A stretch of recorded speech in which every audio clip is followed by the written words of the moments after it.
Hello, good morning, and welcome to Joy News at 6.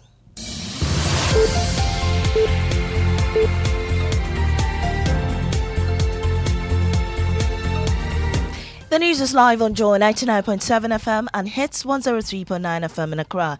In Kumasi, we on Love 99.5 FM and over 30 affiliates across Ghana's 16 regions, including ATL FM Cape Coast, Might FM Tamale, Inkligi FM Bole, and Bewa Radio Yendi. Get radio, TV, and online content on myjoyonline.com.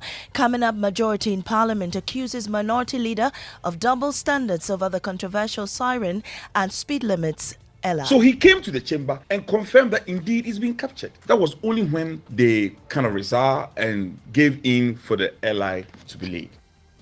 Also, government fights back allegations of state capture by Member of Parliament for Notong, Samuel Okudzeto-Ablakwa. We have details of that statement shortly in business. Some banks attribute current challenge with Cedi to limited supply of dollars. We've got details on the Joy Business Report. And later, Upper West Regional Coordinating Council offers 100,000 Cedi bounty for information on a driver's mate's murder as it suspects ritual motives. The experts are telling us that looking at the blood that usually flows, the quantity that usually pours is not enough, and therefore these people are probably collecting the blood.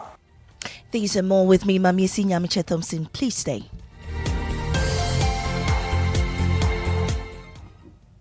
Now, the majority in Parliament is accusing Minority Leader Cassiel Atoforsen of double standards after he demanded the withdrawal of the controversial legislative instrument on sirens. The ZLI would have allowed MPs, ministers and judges to drive with sirens and without speed limits, with the justification being that these public officers should not be hindered by traffic while performing their official duties. However, the public largely rejected the regulation as self-serving. Majority Chief Whip Frank Anodompre pointed out that the proposal to include members of Parliament among the beneficiaries of the law actually originated from the minority side of the House. The other arm of government, I think the Chief Justice hasn't got, and then the Speaker of Parliament who hasn't got that privilege. So the real intention of the Transport Minister is to ensure that these arms of government are captured. Then there was a strong suggestion from the committee, led by the committee chair, subsidiary legislation, is chaired by the minority, the Honorable Ayini, who said that they have to cater for members of Parliament. I mean, there was back and forth. The minister from the outset was like, no, this is too much. If you look at the number of members of Parliament we have and all that. But they insisted, and more or less they were making it a condition. The information that got back to us is that the chair insists that until those views expressed are captured. So he came to the chamber and confirmed that indeed he's been captured. That was only when they kind of resigned and gave in for the LI to be laid. And you had Majority Chief Whip Frank Anodompre. Still in the House, Deputy Majority Whip Habibi Drisu has strongly defended the decision to remove the MP for Obuasi West Kweku Kwarteng from his position as chairman of the Finance Committee. The leadership of Parliament made changes to the leadership in line with Parliament's new standing orders, which now allows NDC MPs to chair at least 10 of the most important committees.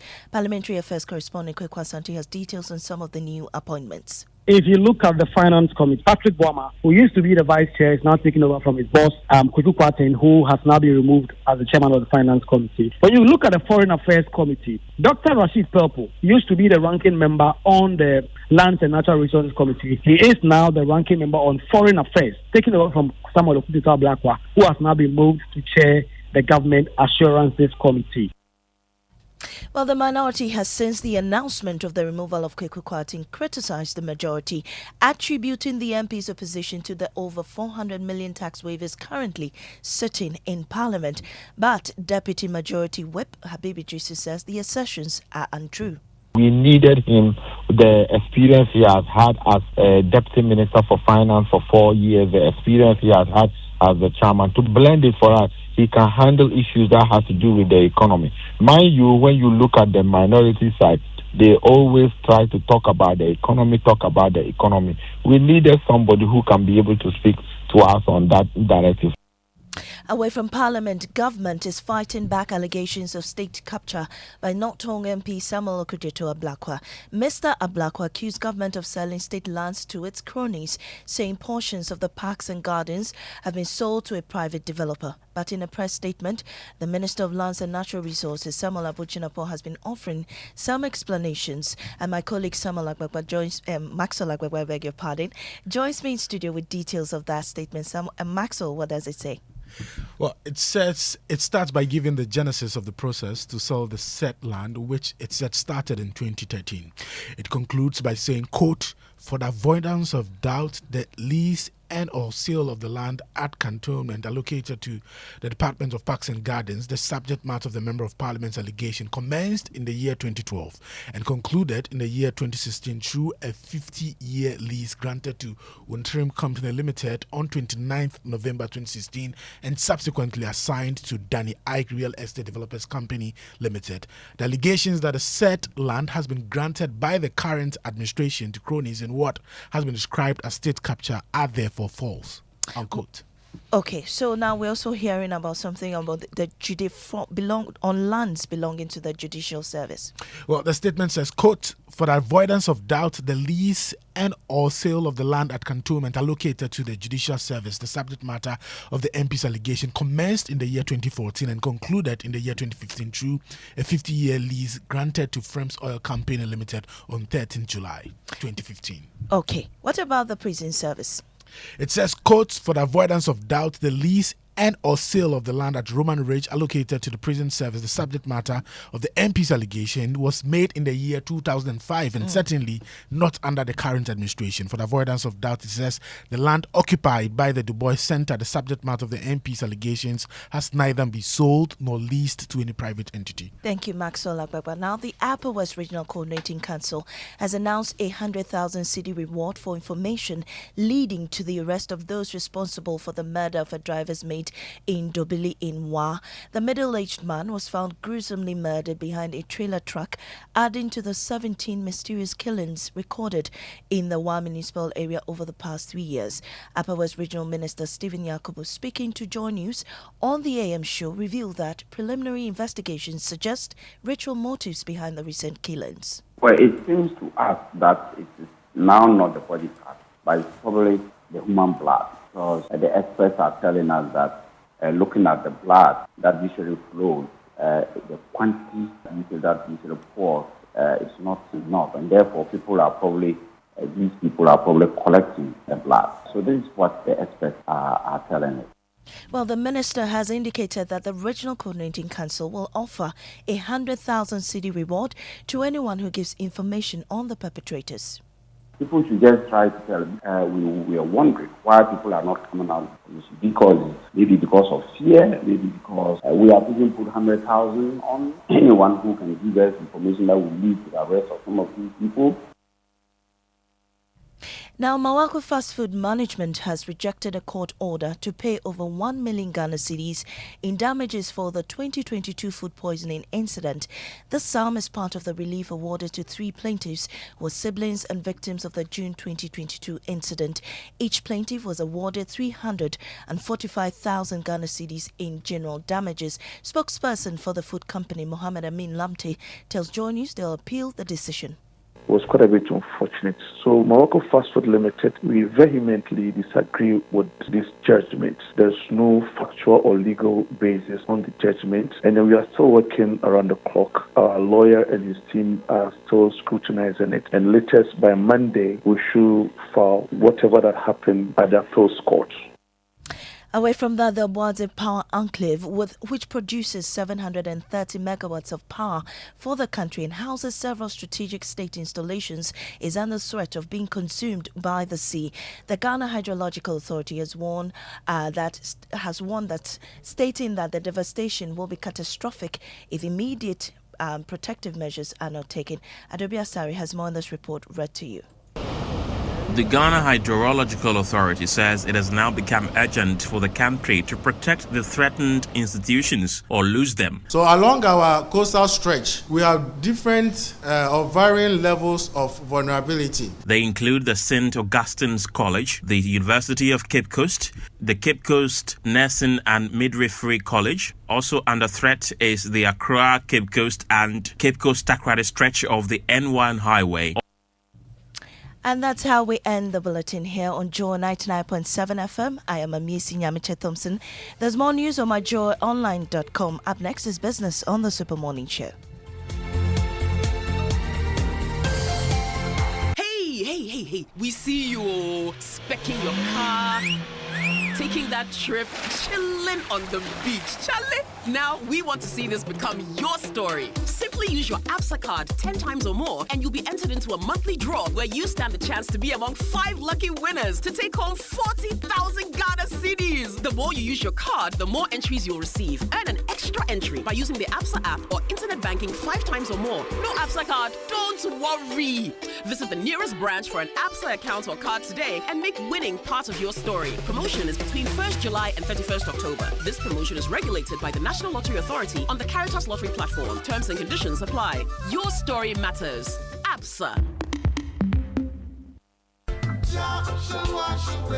Please, do you still refill cylinders here? Oh yes, and there are a lot of benefits when you refill gas cylinders here. Not only do we get to run safety checks on your cylinder before refill, but you get to buy any amount of gas per your pocket. And you even get to see for yourself how much is really being put into the cylinder, so you're not cheated. Master, this one there, Philly Gadochi. I know say you no invite me, but I go talk some. If you know be these LPG stations, like how we taxi drivers go fill our tanks. But do these LPG stations have permit to still operate? Of course. LPG stations are safer now than ever. We've always been licensed and fully regulated by National Petroleum Authority with total support from Ghana Fire Service, Ghana Standards Authority, Factory Inspectorate, as well as the EPA. So don't worry, crowd. Oh, I hear say these LPG stations be for indigenous Ghanaians. It be true? Of course. LPG refilling is the only industry in Ghana that is now 100% owned by Ghanaians. By refilling your cylinders at the gas station, you are promoting indigenous businesses. The money, it go stay here, no. Oh yes. Protect local businesses by refilling your gas cylinders at LPG stations nationwide. We know we shall win, and we know we'll survive. Shall wash away all tears.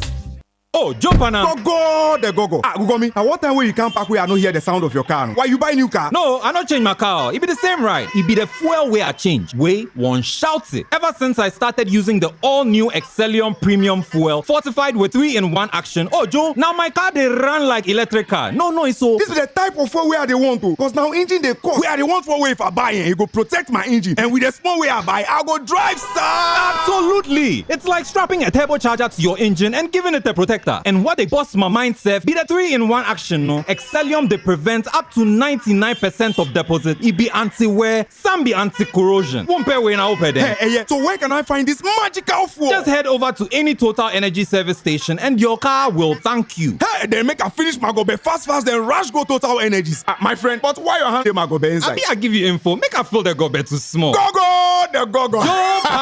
Excellium is designed to protect your car engine, decrease fuel consumption, and lower CO2 emissions. Don't say fuel, say Excellium. Choose Excellium, choose quality. Anymore, pop quiz. Are you ready? Hit me. Can you give me 3 words that start with Omni? Oh, that's easy. Omnibus, omnipotent, Omnibus. The bank with a really nice signboard. Hey, Radzi, you mean Omnibisic. OMNIBSIC. Omnibisic. Let me hear you say it. Omnibisic. Perfect. Is that an abbreviation? Not entirely. And it's not just a bank with nice signboards either. Omnibisic Bank is Ghana's fastest growing bank with innovative banking products and headquarters in Atlantic Tower at Airport City, Accra, as well as 40 branches across the country. Omnibisic Bank has the final word on excellent customer service delivery in Ghana. Plus, they have the coolest signboard. Yes, they do. And the coolest name, Omnibisic.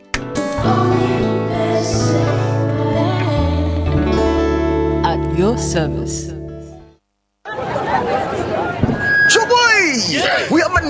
here in town. Obiarentie. Amafo. Madam was Sibebre. When him say my baby, maybe mamu more charcoal for whiter teeth. More charcoal. Not only that, maybe mamu lemon. More lemon. Zinc for fresher breath. More zinc. And fluoride for stronger teeth. Introducing the new President Charcoal Pack with more power with a combination of charcoal and lemon for naturally whiter teeth. Grab yours now. This advert is FDA approved. The luckiest. Luck is everywhere. For everyone. Yeah. The luckiest. Luck is everywhere. For everyone. Yeah. Doctors, nurses, barbers, drivers, bouncers, friends, teachers, bankers. You could be the luckiest. You could be the luckiest. East, west, north, south, you could be the luckiest. You could be the luckiest. Accra to Haga. Let's go. The luckiest.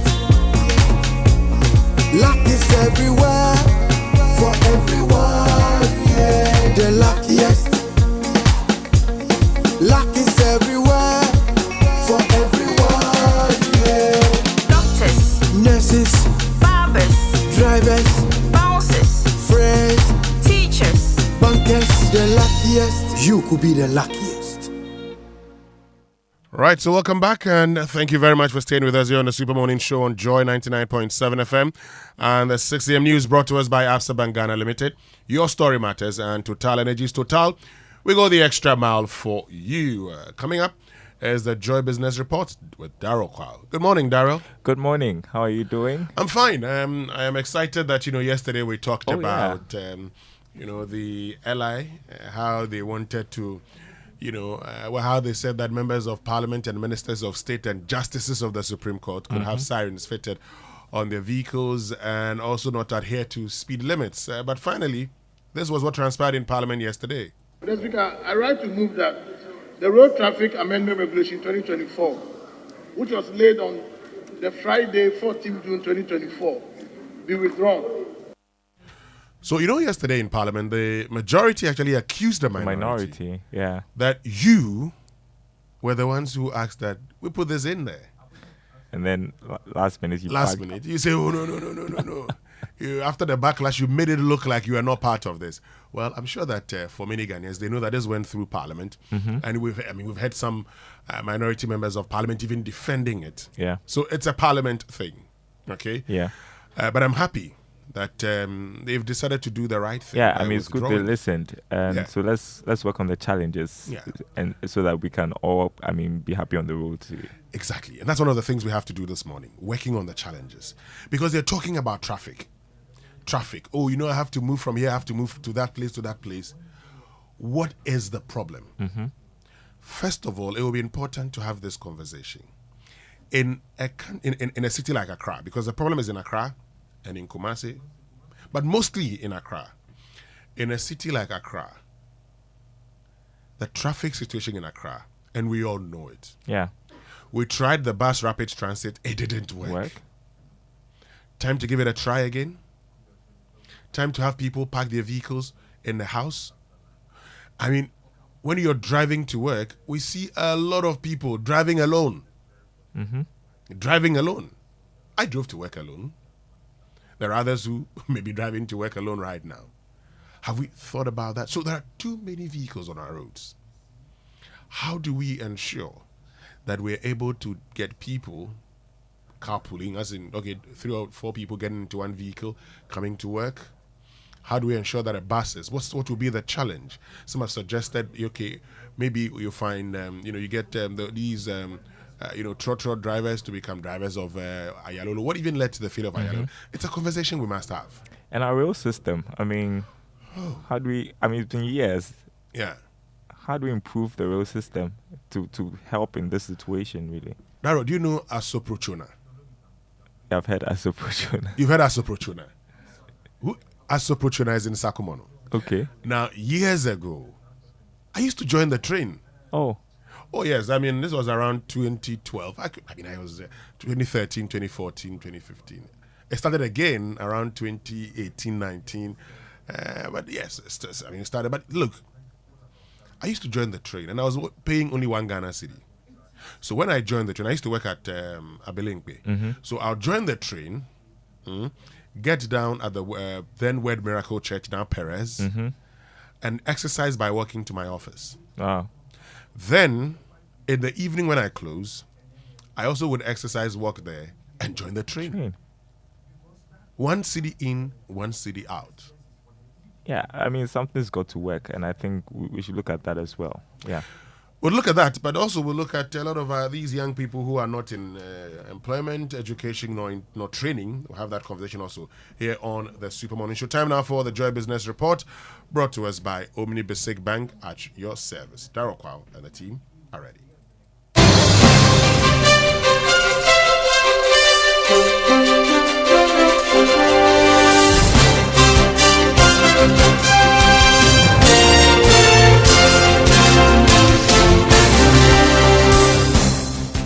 Hi, good morning. Welcome to the Joy Business Report. Coming up this morning, some banks attribute current challenge with Citi to limited supply of dollars as Bank of Ghana's reserves hit $6.6 billion in April this year. Also coming up, SSNIT begins processes to reduce majority stake in Aluworks as company remains shut following suspension from trading on the Ghana Stock Exchange.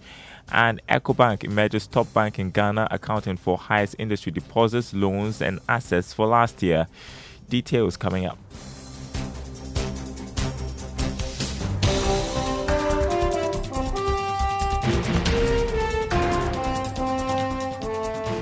Thanks for being with us, everyone. Hello to our friends listening from Kofredo on KTU Radio. My name is Darryl Kwao. Some banks are attributing the current challenge with the city to limited supply of dollars on the market. The local currency has struggled to firmly stabilize against the dollar despite recent developments in the economy. George Affe has details. For some, there are now more questions than ever when it comes to the performance of the Ghana cedi. This is because of some of the things that we were told when it comes to what was fueling the depreciation then. One can talk about Ghana passing the second IMF program review and the second tranche of funds hitting Bank of Ghana's account. Now, that has happened, but we are yet to see that firm stability of the Ghana cedi. There were also projections that when Ghana closes deal with the bilateral creditors, the free fall of the cedi would be dealt with. Now, some of these market analysts and economists are also now telling us that unless Ghana is able to sign an agreement with the Eurobond holders, that significant stability may elude us. But for some of these commercial banks, there's a flip side to this issue. Since the city's performance is basically about demand and supply, dealing with the supply challenge could bring some relief to us. The Bank of Ghana's international reserves ending April this year reached $6.5 billion. The IMF, after their recent staff visit to Ghana, is even praising the Bank of Ghana for some strong dollar buildup. However, the program conditions are restricting the central bank from intervening on the market with the required dollars. But Bank of Ghana Governor Dr. Ernest Addison, the recent program in Accra, is insisting that the cedi is responding to the recent market developments as it has started stabilizing against the US dollar. George Affe, with that report, let's take a look at the currency market this morning. The dollar going for 15 cedis, 54 pesos. The pound, 20 cedis, 15 pesos. The euro going for 16 cedis, 93 pesos. Now, the Social Security and National Insurance Trust, SSNIT, has begun processes to dilute the over 60% shares in aluminum smelting and manufacturing company Aluworks. According to the trust, this has become necessary as the company continues to record losses, huge debts, which have become a challenge for SSNIT. Aluworks has been suspended from the Ghana Stock Exchange since 2023 as a result of some breaches and inability of the company to continue production. Director General of SSNIT, Kofi Osafo-Maafo, disclosed that a new investor will be identified soon in order for the trust to dilute its shares from the firm. Currently in negotiations with a potential buyer of some shares. So we are placing shares, or the company is placing shares in the marketplace. The outcome will be that SSNIT will go from a majority 62%, approximately 62% shareholder, to a significant minority. Those negotiations are ongoing. The background to it is that Aluworks now has shut down. So as the largest shareholder in what is a listed company and also the largest debt holder, we are playing an active part in that restructuring process. And if we do come to an agreement, it will result in SSNIT being diluted significantly. But we are better off being a small percentage of something rather than a large percentage of nothing. Kofi Osafo-Maafo is Director General of SSNIT. Now, the Institute of Energy Security has reiterated calls for the removal of some taxes on petroleum products. The call is coming at a time some oil marketing companies have started increasing prices of petroleum products at the pumps. There are even projections there could be more increases this morning. Speaking to Joy Business, research analyst with the IES, Derek Hatcher, stated that the policymakers must be proactive in stabilizing prices.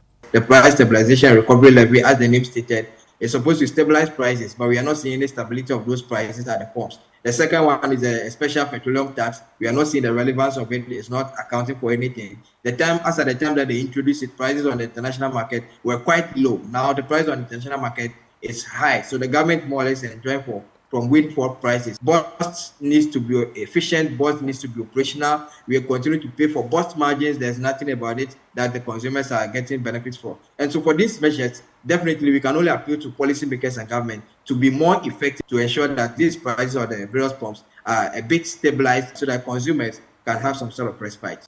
Research analyst with the Institute for Energy Security, Derek Hatcher there. Now, Bank of Ghana Governor Dr. Ernest Addison is insisting recent data from other independent actors backs argument that the economy is recovering. Government's claims that the economy has turned the corner has been questioned and criticized by sections of the public. But speaking at the SME Growth and Opportunity Summit, the governor argued that the debate should be focused on the numbers and how that's helping stabilize the situation now. Real GDP growth ended 2023 at 2.9%, above the revised target of 2.3%. In the first quarter of this year, GDP growth has come out stronger than expected at 4.7%. Inflation, which peaked at 54.1% in December 2022, has decelerated faster than expected and reached 22.8% in June 2024. Fiscal policy implementation has been broadly aligned with requirements under the IMF-supported program. Gross international reserves position has improved, with the level of reserves increased to about 6.59 billion, representing 3 months of the import cover as at the end of April. That was Governor of the Bank of Ghana, Dr. Ernest Addison. Still from the SME Growth and Opportunity Summit, President Akufo-Addo has stressed the need to embark on programs to address challenges facing small and medium-scale enterprises. According to him, all key stakeholders should take part in the processes to grow the sector. The absence of a well-developed supply chain and distribution network also limits the market reach of SME. These are challenges that must be overcome if we are to unlock the full potential of our SME. We must adopt a multifaceted approach that involves government, the private sector, and international partners. One of such initiatives is the Growth and Opportunity Program. You have the president there. Now, turning to one of our top stories, EcoBank emerged as top bank in Ghana in terms of deposits, loans, and as well as highest operating assets in the industry. That's according to the 2024 Ghana Banking Survey put together by PricewaterhouseCoopers. Here's more in this report. The report showed that EcoBank had more than 14% of the total industry deposits for last year, which stood at 201 billion cedis, making it the highest in the industry. It has held this position since 2019. Total industry share of loans and advances stood at 67 billion Ghana cedis. Of this amount, EcoBank commanded 16%. The bank also came tops when it comes to operating assets, having about 13.3%. However, when it comes to the profit before tax, Standard Chartered Bank posted the highest according to PricewaterhouseCoopers banking survey. Also, all the Tier 1 banks saw strong growth in their profits from 2022 to 2023. Now, Ghanaian firm Santike aims to become a global retail brand, enabling shoppers to request slippers and sandals using its channels. The company is changing the way men and women shop for handmade slippers and sandals. The Joy Business Van interacts with Chief Executive Kwame Addo-Ofori, who founded this business in 2013. Here's a bit of it. New Achimota, a suburb of Ghana's capital, Accra. That's where Santike's workshop is located. Yeah, this is Santike. Kwame Addo-Ofori is busy at work with his team Kwame has a master's in entrepreneurship, innovation, and technology. And in 2013, when he decided to write a plan for business, he settled on making slippers and sandals. And this was his motivation. Now, I had big feet, and that was the reason why I actually went into this business, just so that I could wear anything I wanted at any time, any design, and that's why I went into this venture. I want Santi K to be the brand that would resonate to authentic quality leather-made slippers and sandals. We want to see Santi K products on the shelves of North American or European shelves to put the Ghanaian brand out there.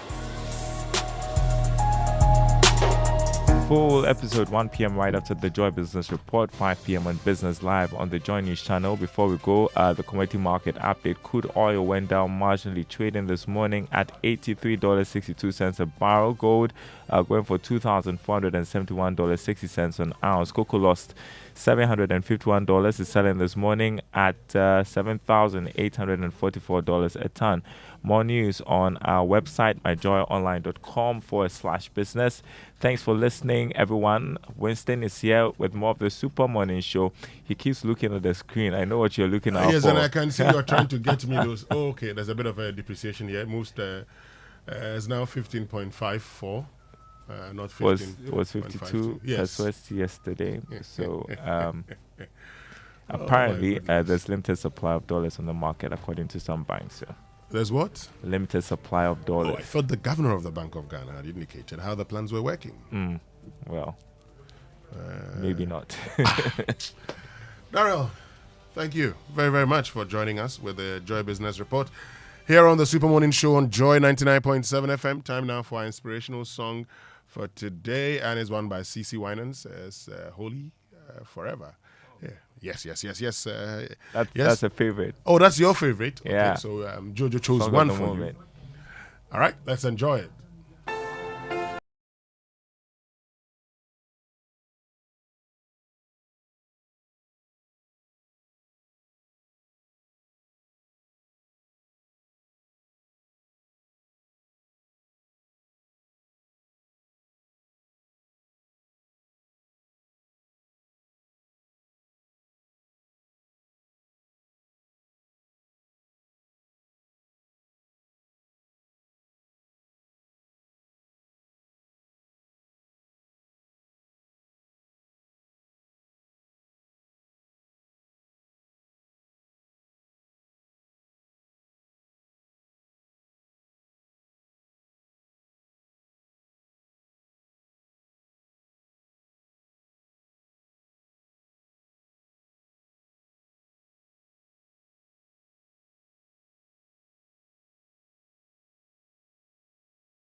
For today.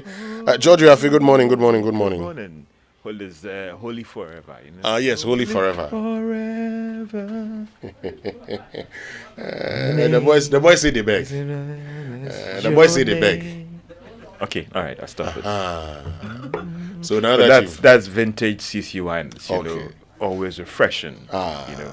Good. Let's get into our Drive Safe campaign, brought to us by Joy News and the Multimedia Group and supported by Toyota Superior Quality. So our tip today is always put on your seatbelt. That's something that I expect all of us to do. It's a very, very important thing, okay?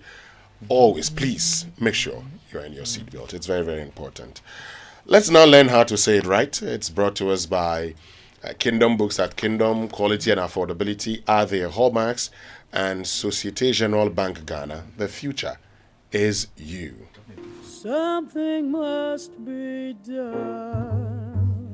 You say either, I say either. So today's word is a very simple one. Now, yesterday as I talked about hasten, Samuel Dame was asking, how do you pronounce O-F-T-E-N? Is it often or often? Well, it's pronounced often. Often. If you want to say it right, it's often. Now, previously, many pronounced it as often. But that was a pronunciation during maybe the middle time English, the medieval English, or early English. But currently, it is simply pronounced as often. If you want to say it right, the T is silent. So, often and not often. And that's how you say it right.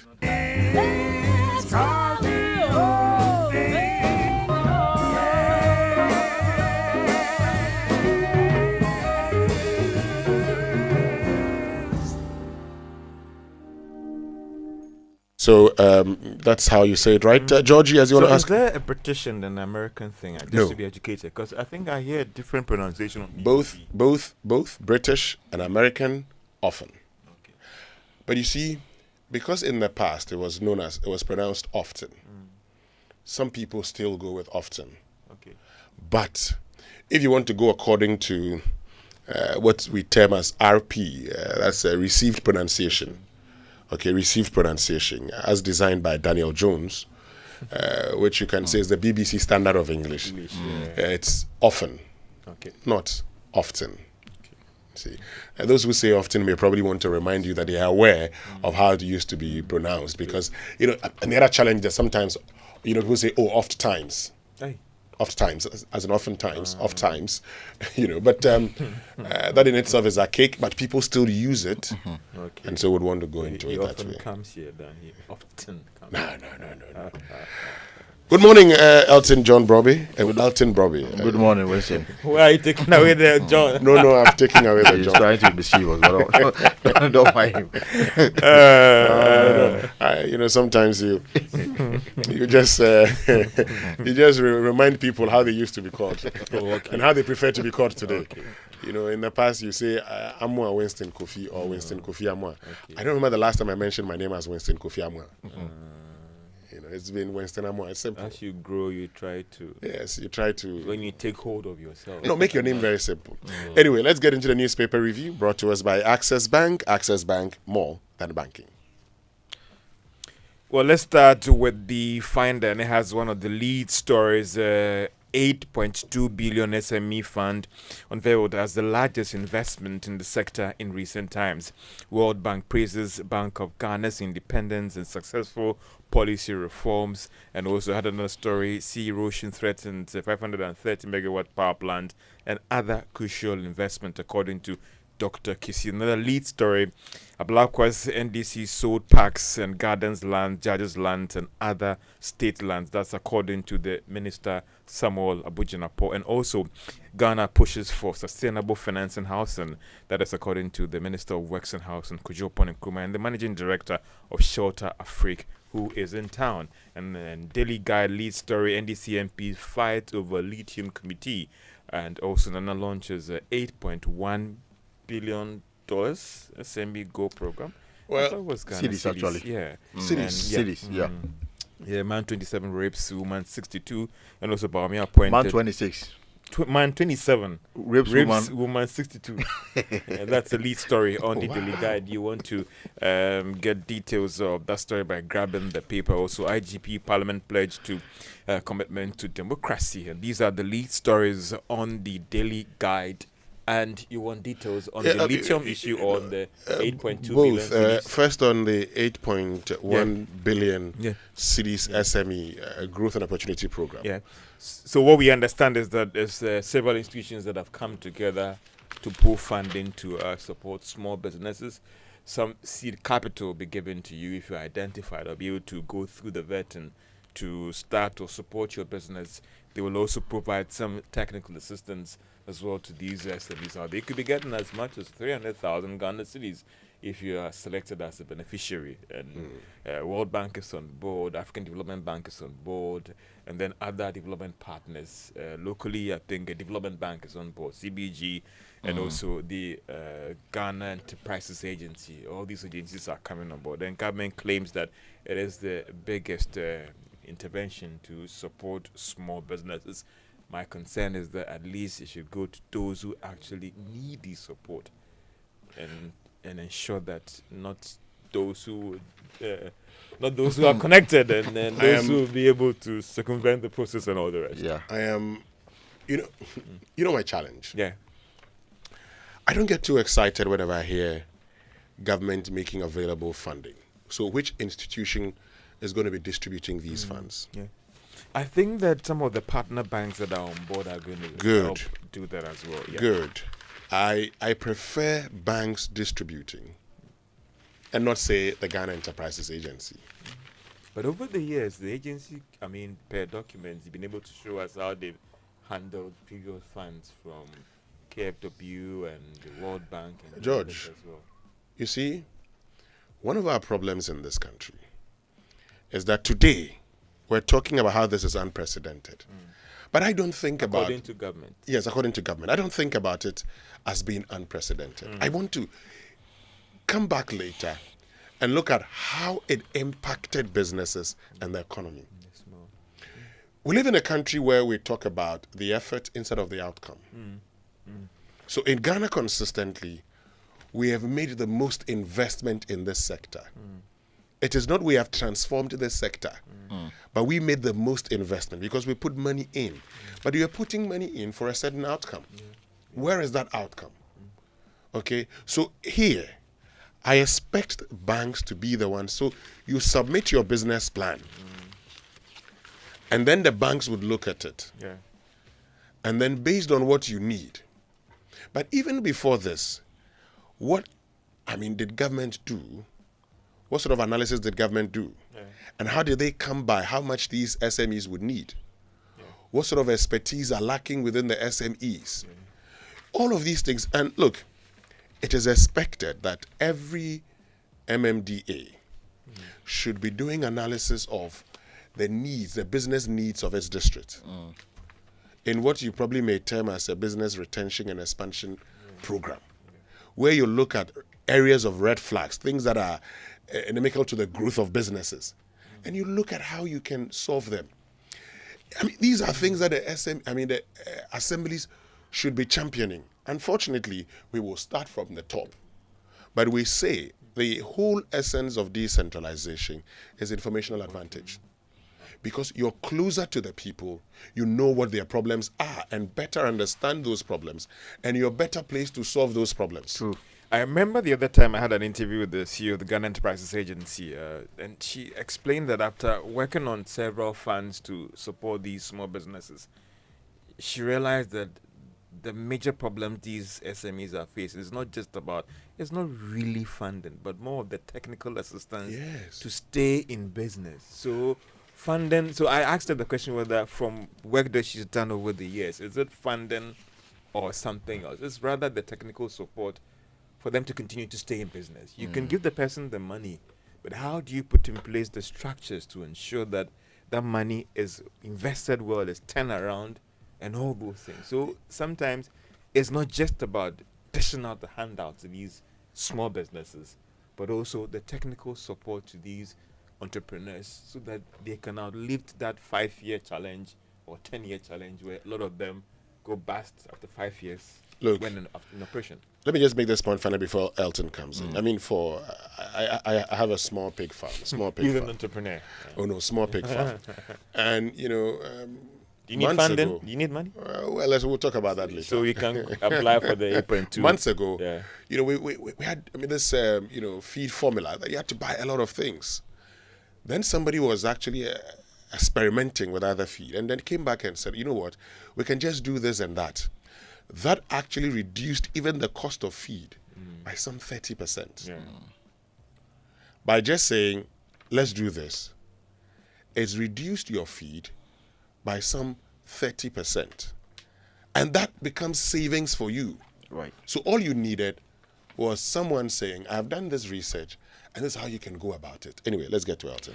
Right. So the Ghanaian Times, I mean, just a quick one on this. I'm hope, you know, in this country we've had similar schemes, and then beneficiaries thought it was free money from government, Election and then year, paying back became an issue. I'm just hoping, and this does not also enter into such avenue.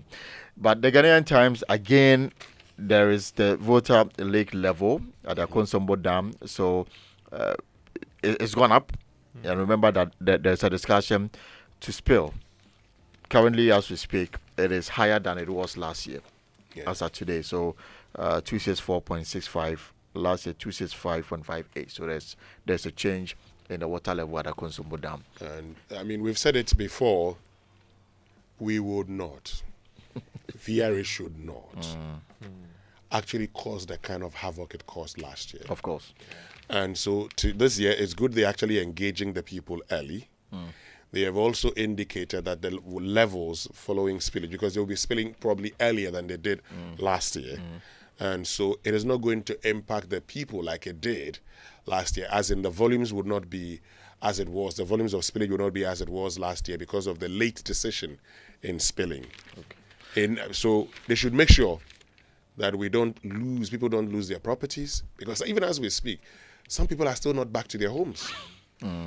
They even receive the necessary compensation as well. They haven't. So let's just see how they go. So again, the Ghanaian Times front page says President Akufo-Addo launches 8.2 billion deal for SMEs to provide financial support. There's also second phase of Bechibi Lamte interchange to be completed by September. But of course, the story that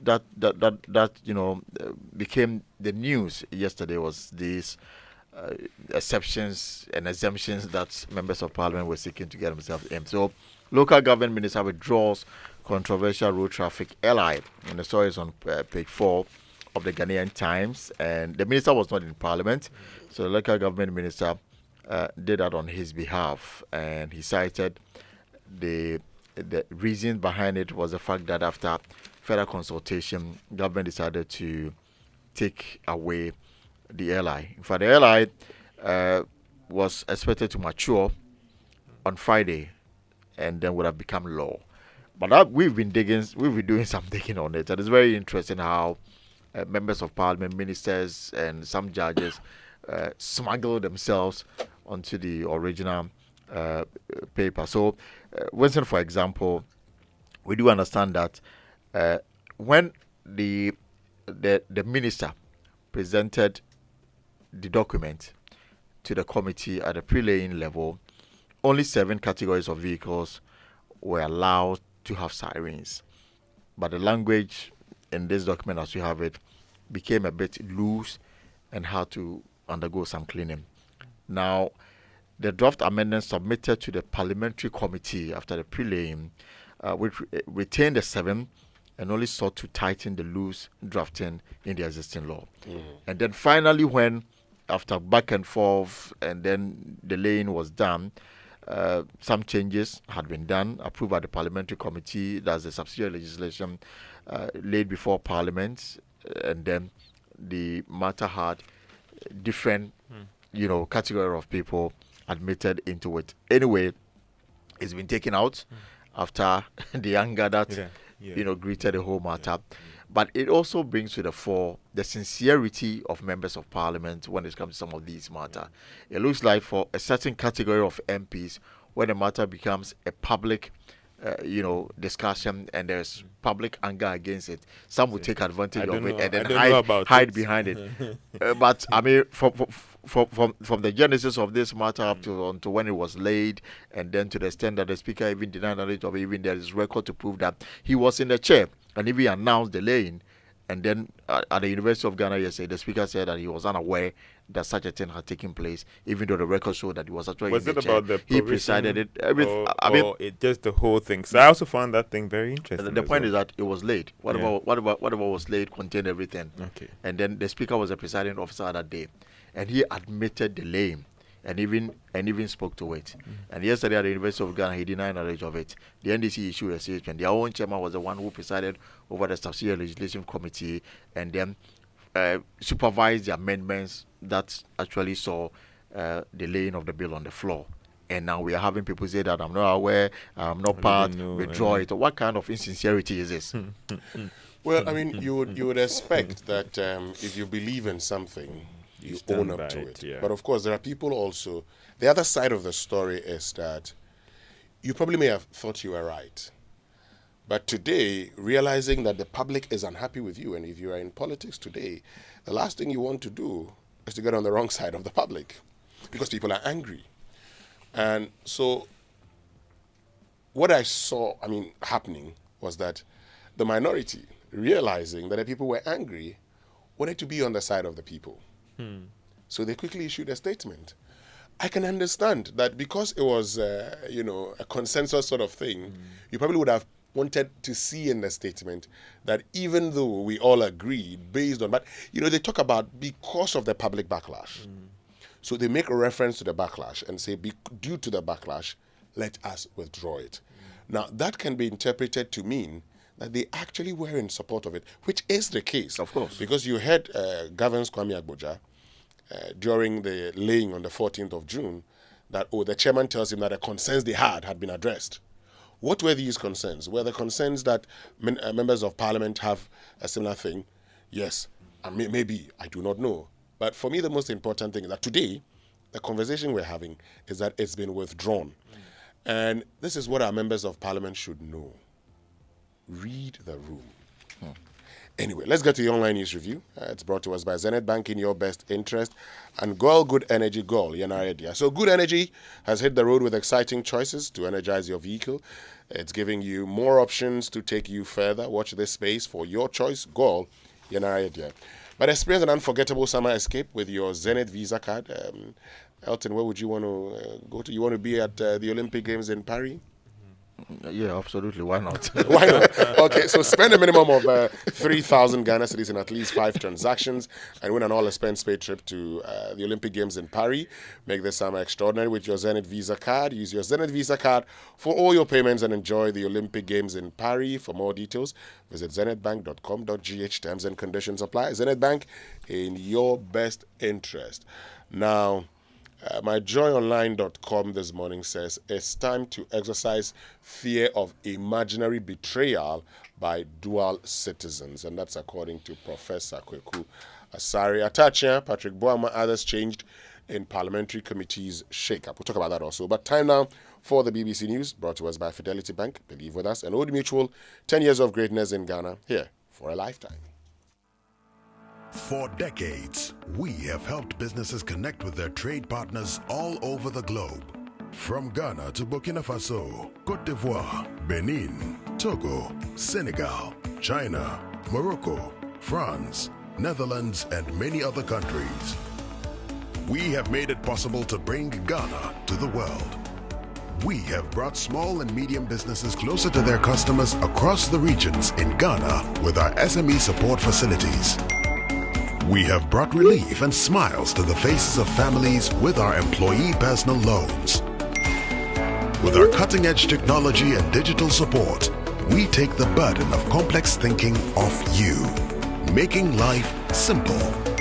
That is who we are, as close as a partner. Bank of Africa. We are indeed the African bank with the global reach.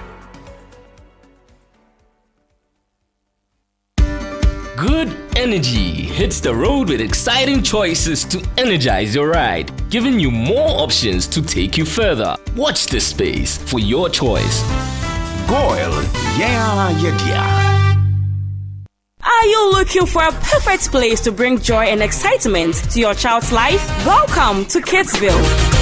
At Kidsville, we believe in creating magical moments for your little ones. We are located at Spintex Road, right next to Noble House and Palace Mall. We are your one-stop shop for everything kids love. Discover a world of quality kids fashion, from trendy outfits to comfortable everyday wear. Our wide range of toys and games will spark your kids' imagination and keep them entertained for hours. And for the young learners, we offer a variety of educational materials that make learning fun. Give us a call at 027-406-6666. You can also check out our website at kidsvillegh.com. Follow us on all social media platforms at KidsvilleGH. Kidsville, where every kid's dream blossoms.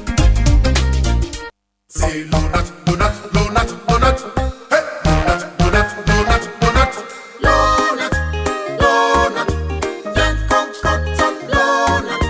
Donut, donut. Malaria syrup donut. Everybody follow not sa malaria. A 3D no not now. Oh, malaria chill. Oh, popo. What mean the day? I want the no donut. A dabako. No donut. A damienu. No donut. A damiensa. No donut. Malaria syrup donut. No. Lonat scatter malaria. Lonat ide scatter malaria. A quality product from Blaze GVS Pharma. Yenshishemu hu se malaria wa wumojam ansa na wanum Lonat. Na nam yensearch na malaria no daso wo hwa ko hu dokota. This advert is FDA approved. Dear business owner, congrats on not giving up on your business. You deserve a medal, and your business deserves to be taken to the next level. In fact, it's about time you run a Zenith Bank SME account so you and your business can enjoy the perks of a Zenith SME business card. Oga and Oga Madam status. The Zenith SME Business Card is a Visa debit card for making secure payments for goods and services. Enjoy great benefits such as free customized digital SME training, free marketing toolkits, access to Visa practical skills training, and more. Unlock the potential of your business today. Visit any Zenith Bank branch nationwide and sign up for the Zenith SME Business Card, the ultimate payment solution for SMEs. For more information, visit www.zenithbank.com.gh or call 0302 680-884 or 0307-086-370. Zenith Bank, in your best interests.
Coming up after the news from the BBC World Service, it's Hard Talk with me, Sarah Montague. There are very few people in the world who speak directly to senior figures in both Hamas and the Israeli government. My guest today, Oliver McTurnan, is one of them. He's a former Catholic priest who has spent more than 2 decades working in conflict resolution. He was involved daily in the negotiations that led to the release of the Israeli soldier Gilad Shalit. He has no formal role in current talks over Gaza, but speaks to both sides regularly and has little expectation of a breakthrough soon.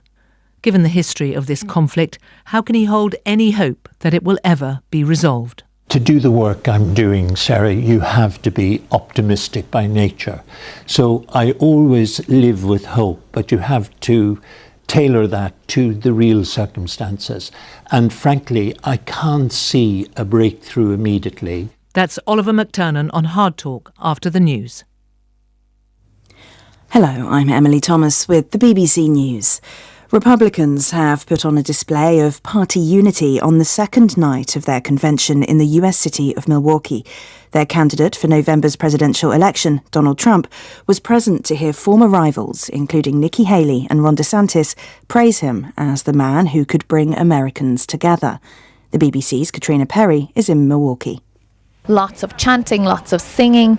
Of course, what's become the chant of this convention is fight, fight, fight. Those words that Donald Trump issued from the stage after that assassination attempt at his rally in Butler, Pennsylvania on Saturday. And the Republican Party, led from the former president himself, have spoken about unity here for this week, that he's changed the speech he's going to deliver on Thursday to address that. And that was really embodied in what we saw from the stage here.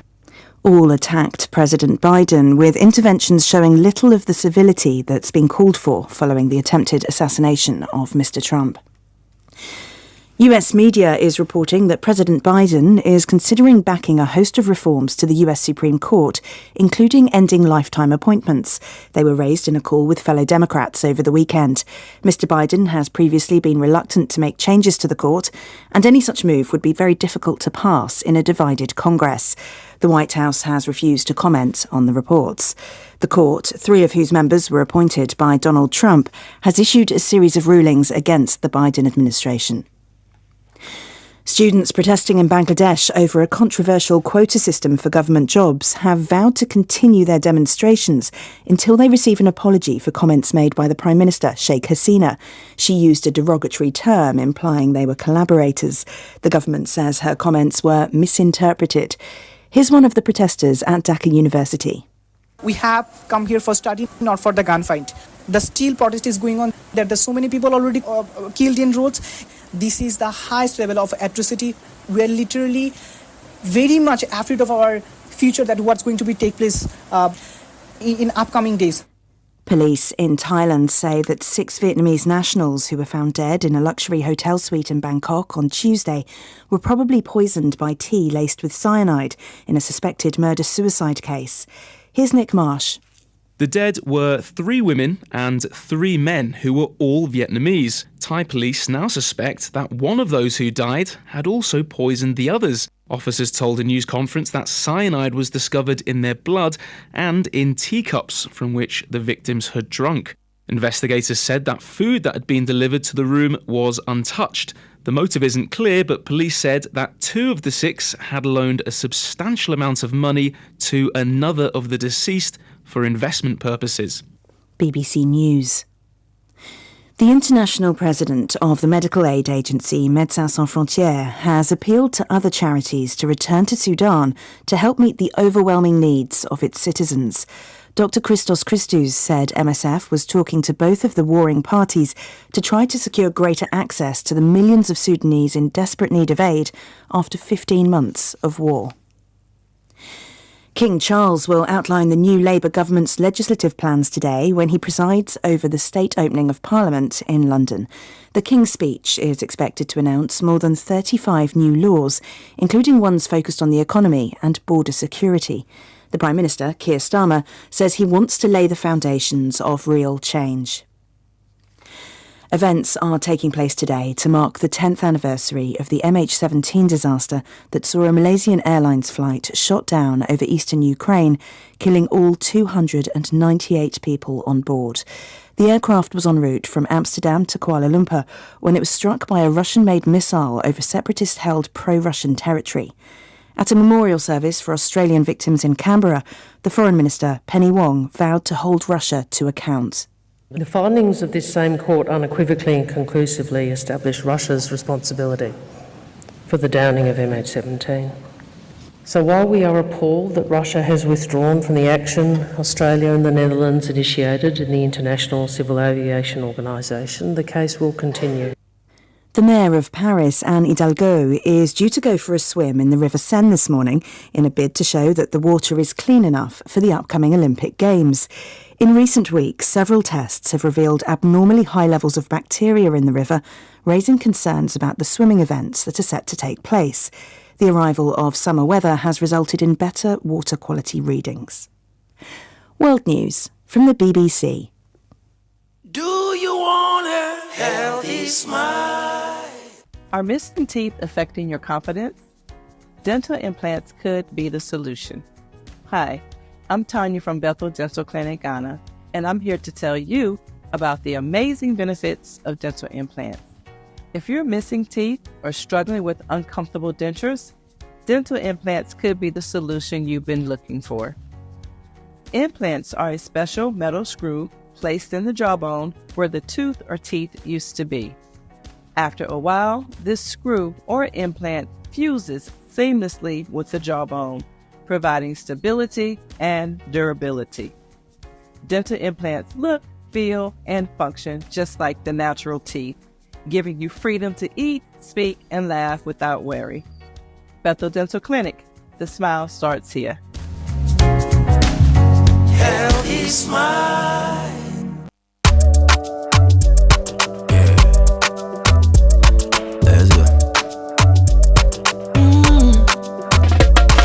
My body, when you wake up in the morning and you know the money calling, oh, you go work, but you know it's out there your side. If I believe with us, if I hold my hand and believe, oh, cause you know it's out there your side. And when you dream, no say I live for you. And when you hustle every day, many wanna go. Anything you do, I live for you. Many want. If I believe I live your side, fidelity. If I believe with us, fidelity. If I know I live your side, fidelity. I am Ohinere Gifty. You see, it always feels good when you receive that salary alert. I made a bold decision to invest a lump sum into the Old Mutual Retirement Salary Plan. And this means that I will get these alerts every month throughout retirement for the rest of my life. You too can retire on your own terms. So invest a lump sum in the Old Mutual Retirement Salary Plan today and enjoy guaranteed monthly income for life. Call Old Mutual on 050-453-4333 or visit oldmutual.com.gh to sign up today. Old Mutual, do great things every day. It's the most action-packed breakfast show in town. The hottest music, the best giveaways, the great interviews, and all the laughter and fun you can imagine. Don't miss the Super Morning Show on Joy 99.7 FM. It's the best breakfast show in town.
Don't know why DJ Roberto chose to, play this one on a Wednesday morning, but I think it's a great one.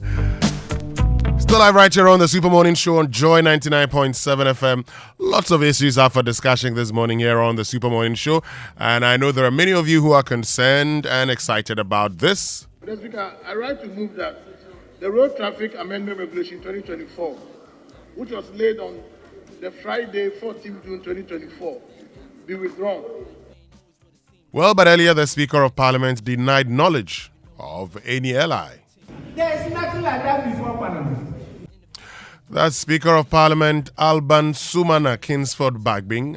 But just listen to what transpired in Parliament on the 14th of June. Just listen. And also, no speed limit. This social media thing, there is nothing like that before Parliament. There is nothing like that before Parliament. And so I thought maybe something was being done behind my listen. So I started calling all over, and all my directors said no, they have not seen anything like that. I have the responsibility of admitting many of these things. Sometimes they may elude me, but I haven't seen any sign. Then later on, I was told it was a regulation that Parliament was amended. We don't amend regulations. We don't have the power by the Constitution to amend regulations or instruments. We don't have. So to start with, I then told the people that no, that one there can't be true. Your Parliament cannot amend. We have delegated, the Constitution in fact has delegated that power to other bodies, not to Parliament. And so when they bring an instrument either in the nature of an ally, that's legislative, or CI, constitutional, if out of 100 provisions we disagree with one, we are not even allowed to amend that one. So that's Alban Sumana Kingsford Bagbing talking about how he was not aware of anything and the law doesn't even allow them to amend it. Now, listen to what transpired in Parliament on the 14th of June, on the day that it was originally laid. So the Minister for Roads, Minister for Transport is called upon to lay that instrument. Yes, please. Mr. Speaker, they were consulting and we wanted to wait for them to come. And so, please, let the magistrate, please, let's engage him. I'm just told by the chairman of the committee that the concerns they raised have been addressed, so we can lay. We just hope that it doesn't become another controversy that, we've laid it and public says who did it, we don't know about it. So, Mr. Speaker, once the chairman has confirmed that it's been addressed, we have no objection to we can lay it. Show me the provisions that we ask to be inserted. So, Mr. Speaker, it can be laid. Thank you very much. Thank you, Mr. Speaker. I rise on Order 64. Order what? 64. That we do not have the. Okay, we take note of it. We do not have the. I've taken note of it. I know the contents and I know the procedure. I wish you direct the bell is rung. But that's what the standing orders say. And I'm happy you have taken note. So if you could ask them to ring the bell. So yes, the writing will be done. Mr. Speaker. Don't detail it for me. I know it. Okay. So Mr. Speaker, it's 1 minute. You have my word. 1 minute past 2. Yes. So please, can you present the instrument? Table office, kindly do the writing. Let the bell be rung for 10 minutes. Road Traffic Amendment Regulations 2024. Honourable members, the Road Traffic Amendment Regulation 2024 is accordingly laid and referred to the Subsidiary Legislation Committee for consideration and report to the House. The Committee on Transport could support the Committee of Subsidiary Legislation with whatever material they have in order to enrich the report that will be submitted to the House. So this is what transpired in Parliament on the 14th of June 2024. And I'm sure at this point in time, you know whether or not the Speaker was aware or was not aware. But yesterday, after the withdrawal, a Member of Parliament for Adaklu and Minority Chief Whip, Kwame Agboja, had this to say. He wants more allies withdrawn. I don't think you knew this is not what we decided. It was the comment. I cannot repeat the comment that was made at conclave. So, Mr. Speaker, they have decided that an issue of national interest is not good looking on Parliament, especially government, and they have decided to withdraw it. Mr. Speaker, we have no business talking about it, but I can just remind them there are other allies that have been laid that the public is still not happy about. I will encourage them to withdraw those ones as well. Mr. Speaker, whilst the Minister of Trade is here, the ally that he laid on cement is also not, the public is not happy. We also come and withdraw yours as well. Come and withdraw the cement ally as well. Come and withdraw the cement ally as well.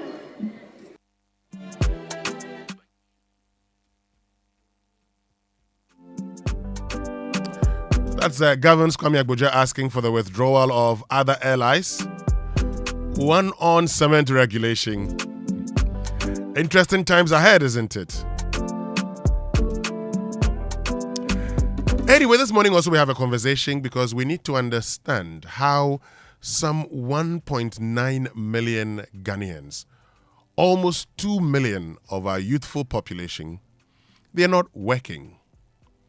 They are not schooling. And they are not undergoing training. So, what are they doing? And why should we be concerned about this?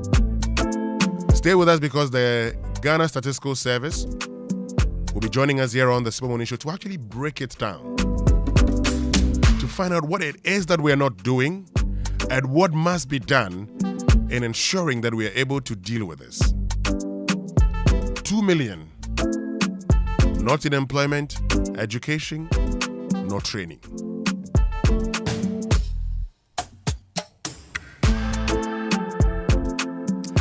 Toyota Ghana has expanded its vehicle lineup with 3 new models, introducing the all-new Toyota Vitz, a stylish, highly fuel-efficient A-segment passenger vehicle with a compact design suitable for urban travel. For safety, it has a wireless door lock, an ultra-modern anti-theft system, an ISOFIX child-resistant system, and then the Toyota Urban Cruiser, the C-segment crossover SUV, features a robust design, advanced technology like a 3-spoke urethane steering wheel, a 4.2-inch TFT, a touchscreen audio display with a USB, Apple CarPlay, or Android audio connectivity. Also, the new and luxurious Toyota Land Cruiser 250 Prado boasts cutting-edge features like jam-protected power windows, an audio, telephone, and voice recognition steering switch, a UV-cut sun and moon roof, and an ultra-modern immobilizer, and matched off-road capabilities, and a strong presence inviting you to embrace adventure and luxury like never before. These 3 new additions to the Toyota range aim to provide the best value for your peace of mind motoring and uphold Toyota Ghana's commitment to offering the best vehicle purchase and ownership experience. Whether navigating the city, embarking on an adventure, or a certain luxury, Toyota Ghana has a vehicle to meet your needs. Visit Toyota Ghana's branches in Accra, Tema, Kumasi, Takoradi, Takwa, Tamale, or simply call 0302-910-204 for the unique Toyota experience, Toyota superior quality.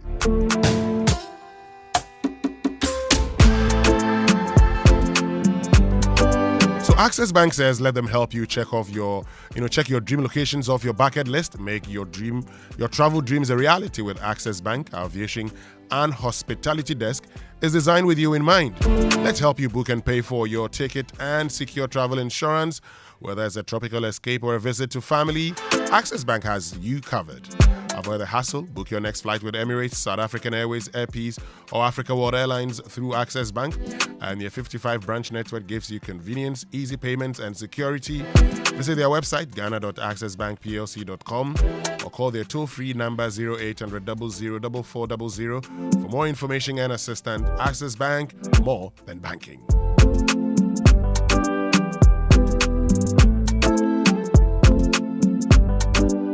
But here's one thing you must remember today, because Kingdom Books and Stationery Limited, your number one supplier of quality office essentials, equipment and furniture at affordable prices, has introduced an online store for your shopping convenience, which means you can now shop by simply logging on to kingdomstoreonline.com without physically coming to any of their branches.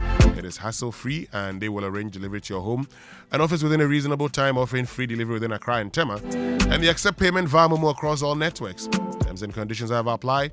At Kingdom, quality and affordability are their hallmarks. So where are you headed today? Are you going shopping at the mall or buying fuel for your vehicle? Are you enjoying your favorite meal at a restaurant or getting home essentials at your favorite shop?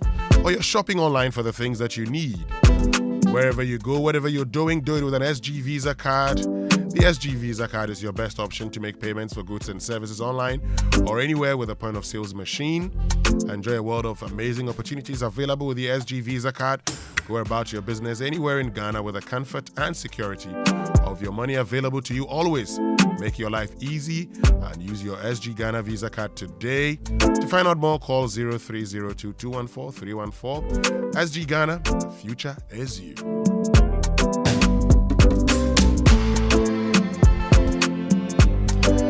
But for all of you who love football, if it's football you want, then DSTV's got it all. Yes, all of it on DSTV, all the leagues, all the caps, and all the matches live in HD. Watch Starboy Mohamed Kudus in his second season at West Ham and trust that you'll get to see Kylian Mbappe in full flight for Real Madrid. All day, all night, no matter what bouquet you're on, you get to watch football. Renew your subscription today. Dial *759# and follow the prompts. The season promises to be exciting.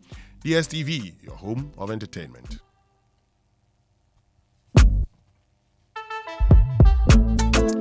Which app allows you to transfer money at only a tiny fee using a Visa card? I'm sure you know the answer. Express Pay. At Express Pay, we keep falling for you. Yes, our prices have fallen. Send 100 Ghana cedis and pay 1 cedi. 200 Ghana cedis, pay 2 cedis. For the ballers, when you send 5,000, you pay 10 Ghana cedis. Basically, any amount above 1,000, you get to pay 10 Ghana cedis per. And there's more. In this month of July, Express Pay is filling the car tank of many lucky customers, one new customer and one old loyal customer every day. Yes, every day. Monday to Friday till the end of July. Simply send 500 Ghana cedis or more by paying for services or sending money with your Visa card to qualify. So download the Express Pay app for simplified payments, a 24/7 customer service, tiny fees, and a full car tank. Express Pay in partnership with Visa has made these tiny fees possible across 9 banks: Stanbic Bank, EcoBank, StanChart, ABSA, FNB, Fidelity, CAL, First Atlantic, and GT Bank Visa card holders. Terms and conditions apply. But if you have a game-changing, innovative business idea or project that can impact society, then this is your moment. Because TotalEnergies presents the 4th edition of the Startup Hour of the Year Challenge. This year we're looking for 3 winners: the best entrepreneur, also known as InnoVap winner, the best project or innovative business idea exemplifying recycling and minimizing waste, that's the Cycle Up winner, and the best project promoting or relating to sustainable and affordable energies, the Power Up winner. And that's not all. 4 additional projects in the Power Up category will be selected by an international jury. Don't wait any longer. Apply now at startup.totalenergies.com for your chance to win financial support, professional mentorship, and a spotlight for your future. Terms and conditions apply. So the Pan-African Payment and Settlement System, PAPS, is now live at Fidelity Bank. Imagine sending money to your loved ones or business partners across Africa instantly and in Ghana cedis. Don't wait for days for transactions to clear. No more expensive fees. Just fast, secure, and affordable payments. PAPS is here. And Fidelity Bank makes sending money through PAPS easy. Visit any Fidelity Bank branch and start sending money across Africa instantly, securely, and affordably to Nigeria, Gambia, Liberia, Guinea, and Sierra Leone. Fidelity Bank, believe with us.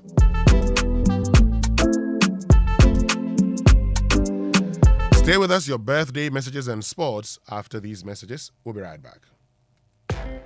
When you want to eat, just Momo it. Tired of the long queues in the supermarket? Pay with Momo.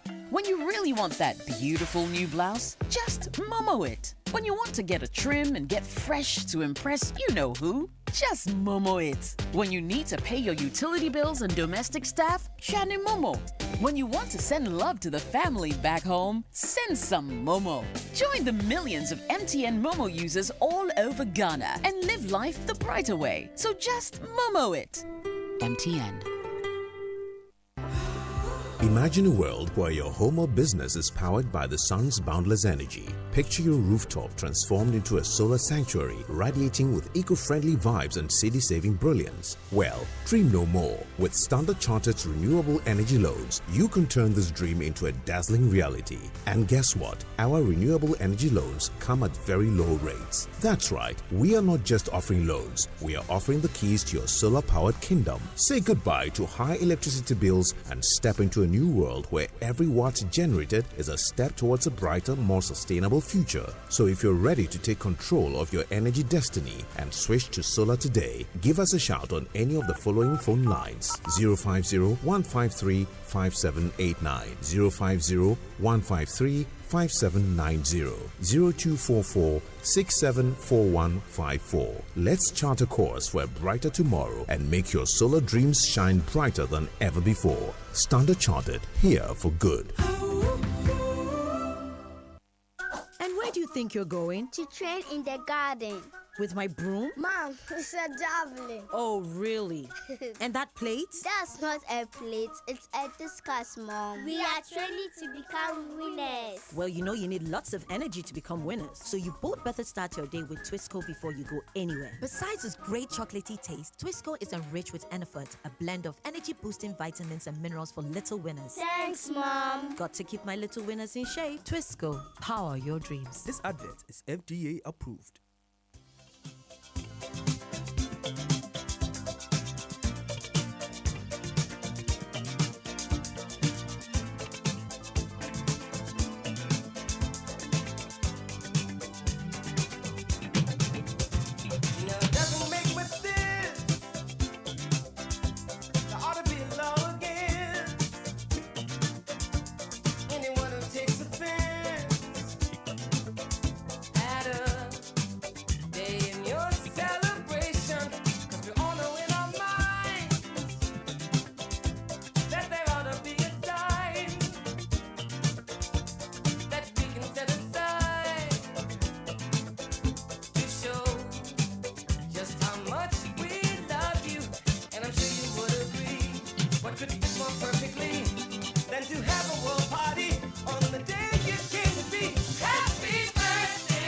Alright, so now time for the birthday messages here on the Super Morning Show, brought to us by MTN, everywhere you go, and Bank of Africa, the African bank with global reach. Bank of Africa, strong as a group, as close as a partner. Lots of you celebrating your birthday today. So this one says, happy birthday to Dr. Philip Bano, who's CEO of the Health Facilities Regulatory Agency, HEFRA. We thank God for another year added to your life. May He continue to bless you and keep you. May He enlarge your territory. Much love from your dear wife, Dr. Mrs. Henrietta Fishin Bano, and the children. And this one says, happy birthday to Mrs. Marian Bano from all of us here at the Multimedia Group to you.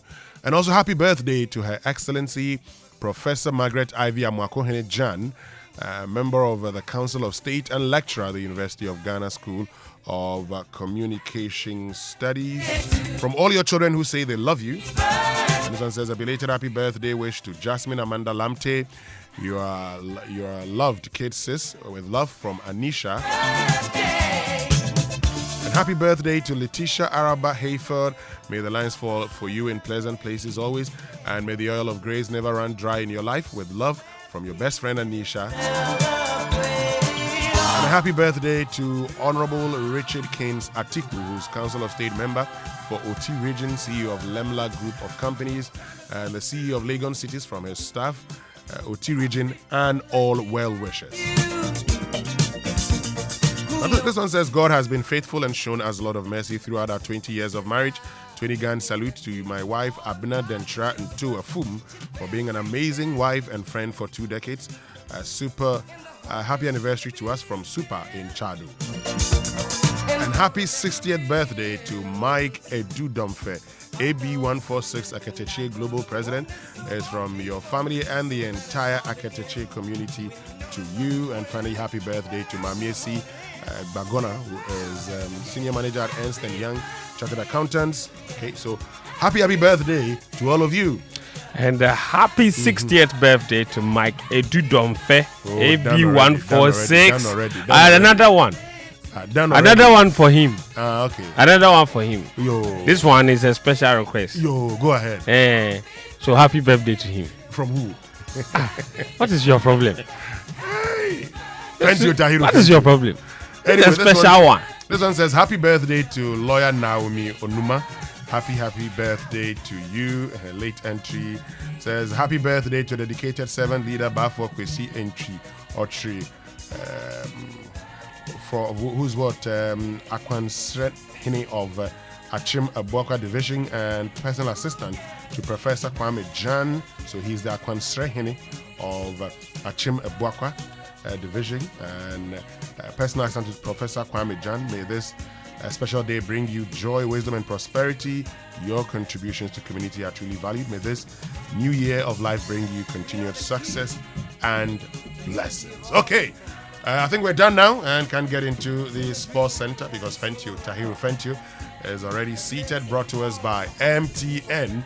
Everywhere you go, Standard Chartered Bank here. Yeah, for good. And Twisco Food Drink, Twisco Power Your Dream. But if it's football you want, we've got it all. Yes, all of it on DSTV, all the leagues, all the Cavs, and all the matches live in HD. This season promises to be exciting. DSTV, your home of entertainment. That's right. Let me tell you about Twisco then. Hello, Ghana. There's an exciting new chocolate beverage out there on the market from the producers of Cowbell. Permit me to introduce to you Twisco, a chocolate food drink with a blend of premium cocoa powder enriched with Edephalt and a combination of energy-boosting minerals and vitamins, including B vitamins, vitamin C, D, iron, and many more. Twisco is available in 20G and can be found at your nearest neighborhood store in a delightful red sachet for only 1 Ghana cedis, 80 pesos. To enjoy all the goodness packed in a sachet, empty the contents into a mug, mixed with 180 milliliters of previously boiled water, milk, and then just stir it. Start your day with a cup of the great tasting Twisco and power your dream. This advert is FDA approved. Thank you. Do you remember Nigeria Day? Nigeria Day. No, but you remember the... Hold on. Nigeria Day is KK Fushu song. But you remember the MTN time, Nigeria Day? Yes. When you used to call after 11 p.m. Oh, it's called free night call. Free night call, Nigeria Day. If you say Nigeria Day, it doesn't... Free night call. But that's the boys call it Nigeria Day. Free night. So I used to have a roommate. You wait 11, then you make the call. Then this guy was on bottom bank. He'll be talking the whole night, but you can't hear. Meanwhile, we are in the same room. I'm sleeping right next to him, but I can't hear anything. That's it. Oh, he cast. Last time I met him, I asked him, "Where's the girl?" He insulted me. Wasted precious sleeping hours. Oh no! At that time, it was very important. You don't understand. At that time, it was very, very important. So, have you guys heard the latest from MTN? Well, if not, then listen. Because for those of you who love MTN Free After One, then it came to Free After One. Yes. Prepare for They moved the time. They moved the time forward. Free After One. Prepare for the upgraded experience. That is MTN Free After One Extra. Now, let me tell you what the extra is all about with MTN Free After One Extra. You can talk for 1 whole hour uninterrupted while paying for only the first minute of every 10 minutes that you talk, which means for every 10 minutes you talk within the hour, you only pay for the first minute, and you get to talk for 60 straight minutes with no interruptions.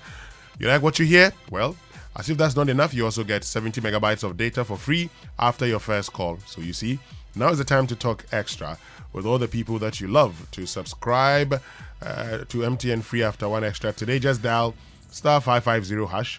Dial *550# and follow the prompts. That's right. And let me tell you about this, folks. Imagine a world where your home or business is powered by the sun's boundless energy. I mean, picture your rooftop transformed into a solar sanctuary. radiating with eco-friendly vibes and city-saving brilliance. Well, dream no more. With Standard Chartered's renewable energy loans, you can turn this dream into a dazzling reality. And guess what? Our renewable energy loans come at very low rates. That's right, we're not just offering loans, we're offering the keys to your solar-powered kingdom. Say goodbye to high electricity bills and step into a new world where every watt generated is a step towards a brighter, more sustainable future. So if you're ready to take control of your energy destiny and switch to solar today, give us a shout on any of the following phone numbers: 050-153-5789, 050-153-5790, and 0244-674-154. Let's chart a course for a brighter tomorrow and make your solar dreams shine brighter than ever before. Standard Chartered, here for good. Now, good morning to you and welcome aboard to the Joy Sports Center with me, Fento, Tahiru Fento. Coming up. 1, 2, 3, that's Kylian Mbappe presented in front of a packed capacity crowd at the Santiago Bernabeu. I'll tell you what he said at his unveiling. Also coming up.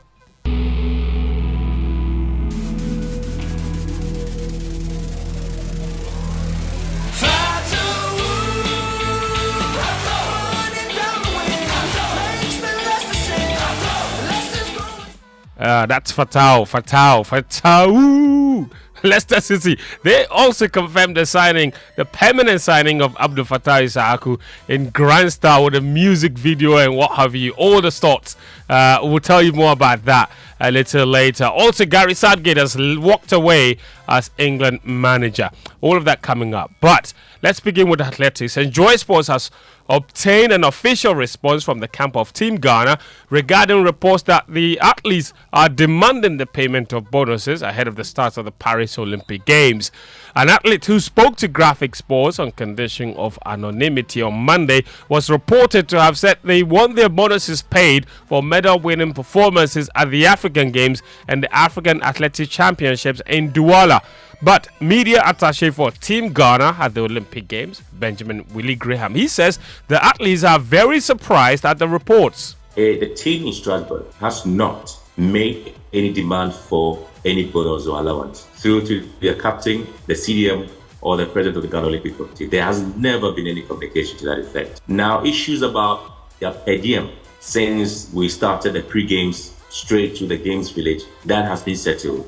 And obviously, government is going to take care of that. Now, the story that came out was actually referring to bonuses or allowances from the Africa Games, the Douala competition, and of course, Bahamas. It has nothing whatsoever to do with the Paris Olympic Games. So when that report came, obviously, it kind of like surprised a lot of people, especially with the athletes. But then that report had nothing whatsoever to do with the team here. Interesting thoughts from Willie Graham, Benjamin, Ghana's media attaché for the Olympic Games. Now, the much anticipated Democracy Cup match between Hearts of Oak and Asante Kotoko will come off later today at the Accra Sports Stadium. There was a joint press conference yesterday in Parliament ahead of the match. Lawrence Bedu was there for Joy Sports. The Cup is an initiative by the Parliament of Ghana to celebrate 30 years of parliamentary democracy. Speaking at the press conference ahead of the game, Hearts head coach Abubakar Ouattara and defender Kelvin Osei-Sibe are confident of the team's chances against the Porcupine Warriors. We have the team. Hearts of Oak have a team. The players, we have the young players, we have the new players that are playing the first time in the Premier League. We bring it. We are the first step, we are going to the second step.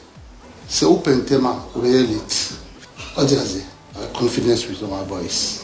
Kotoko have parted ways with 21 players since the end of the 2023-24 Premier League campaign. Some of them were key to the Kumasi-based side's back-to-back wins over Hearts of Oak. However, assistant coach David Uklu and goalkeeper Frederick Asari believe the new signings, coupled with the old faces available, will get the job done on Wednesday. What I can say is that what is past is past. It's a new era. Players are out, new players are in. And as the coach said, we've trained well. What has happened is something of the past. From tomorrow, the narrative about Hearts winning the cup is going to change. before the game between Hearts of Oak and Kotoko, there will be a curtain raiser involving a parliamentary select side against former Black Stars players. The winner of the game between Kotoko and Hearts will get the opportunity to face MLS side DC United. That's Lawrence Beatty's report. Imagine Urban Bagbin against Stephen Afia. Who doesn't want to see that? That match is at the curtain raiser is at 3, and of course the actual football game between Kotoko and Hearts of Oak is at 6 p.m. Now the former Black Stars versus Parliamentarians game, like I said, it will kick off actually at 1 p.m. I beg your pardon, not 3. And then the actual game at 6. Now, still on local football, the Ghana Football Association are still reviewing the just ended Ghana Premier League season and remain determined to improve upon the lows. The league, which ended with Samatex emerging champions, had major concerns, including officiating, stadium attendance, and disturbances by hooligans. Now, the GFA's communications director, Henry Asantichum, has been taking stock of the season. We also have to be humble enough to admit that we are not there yet. There are issues of officiating, that's a major problem. Issues of coverage, another major problem. Issues of adjudicating of matters and how slow sometimes some of these cases, how long some of these cases take. And then the issue about patronage or attendance. So I think that is another area that needs to be worked on. You also talk about stadium security, you also talk about officiating, you also talk about the state of our stadia, and these are other factors. That's Henry Asantichum. Now, the Black Queens, their head coach is Nora Hoptel. She says she has a target of ensuring that the Black Queens become the #1 ranked team on the African continent. The team has made significant progress under the Swiss trainer. She notably led the Black Queens to the Women's Africa Cup of Nations qualifications after they missed out on the previous 2 editions, and also only narrowly missed out on an opportunity to qualify for the Olympic Games. For us, a pleasure to be in. Our mission is that we get back to #1 in Africa. We want to be back on the big tournaments. The Black Queens have been very successful. 1999, 2003, 2007, they joined the World Cup, and we wanna bring them back on this level. So we qualified now back on the Africa Cup. It's our first succeed we had, and for us it's important to measure us against now top 10 teams of the world. That's Nora Hoptel. Now, in England, Leicester City have announced the permanent signing of Ghana winger Abdul Fattah Issahaku from Sporting Lisbon. The 20-year-old joins the Foxes on a 5-year deal after playing with them on loan last season, where he played a huge role in their quick return to the Premier League. Leicester collaborated with a local band and Foxes fans, the Mercians, as part of the announcement of Issahaku's signing. That's the song that you heard there. The band performed their own special version of the Leicester City fans' famous Fattah chant. Fattah Issahaku says he's just getting started ahead of his first season in the Premier League. Actually, it feels amazing and feel good to be back and to focus again for next season. For me, it was amazing and it was one of my best moments in my career for now, and I just want to keep going. Teammates and everyone in the club as well is giving energy to the team, and feels so good. Actually, I feel so proud, and for me, I take it as the beginning, and it's just getting started. As Fattah Issahaku, and apart from all of this, the most impressive thing about the Fattah signing is that this is the most money any local club will get from the transfer of a player. Now, Steadfast, the team owned by the former minority leader Haruna Idrisu, will get 7.9 million euros from this deal. When they sold him to Sporting, they retained 50% interest in the player for any onward sales, and after Leicester paid 40 million for him, Steadfast will get half of that money, and they play in Ghana's 2nd division. So that's a big deal, big money coming into Ghana's economy and Ghana's football ecosystem. Now, meanwhile, Fattah Issahaku's Black Stars teammate Majid Ashmeru, he's also signed a 2-year contract extension with Anderlecht. Ashmeru's contract was set to expire in a year, but the extension means he will be with the Belgian Pro League club until 2027. Now, in England, Gary Southgate has resigned after a second consecutive European Championship final defeat. The Three Lions lost 2-1 to Spain in Berlin on Sunday, having been beaten on penalties by Italy at Wembley 3 years ago. The 53-year-old managed his country for 102 games in 8 years in charge. His contract was set to expire later this year. And despite his exit, Southgate believes England has a bright future ahead of them.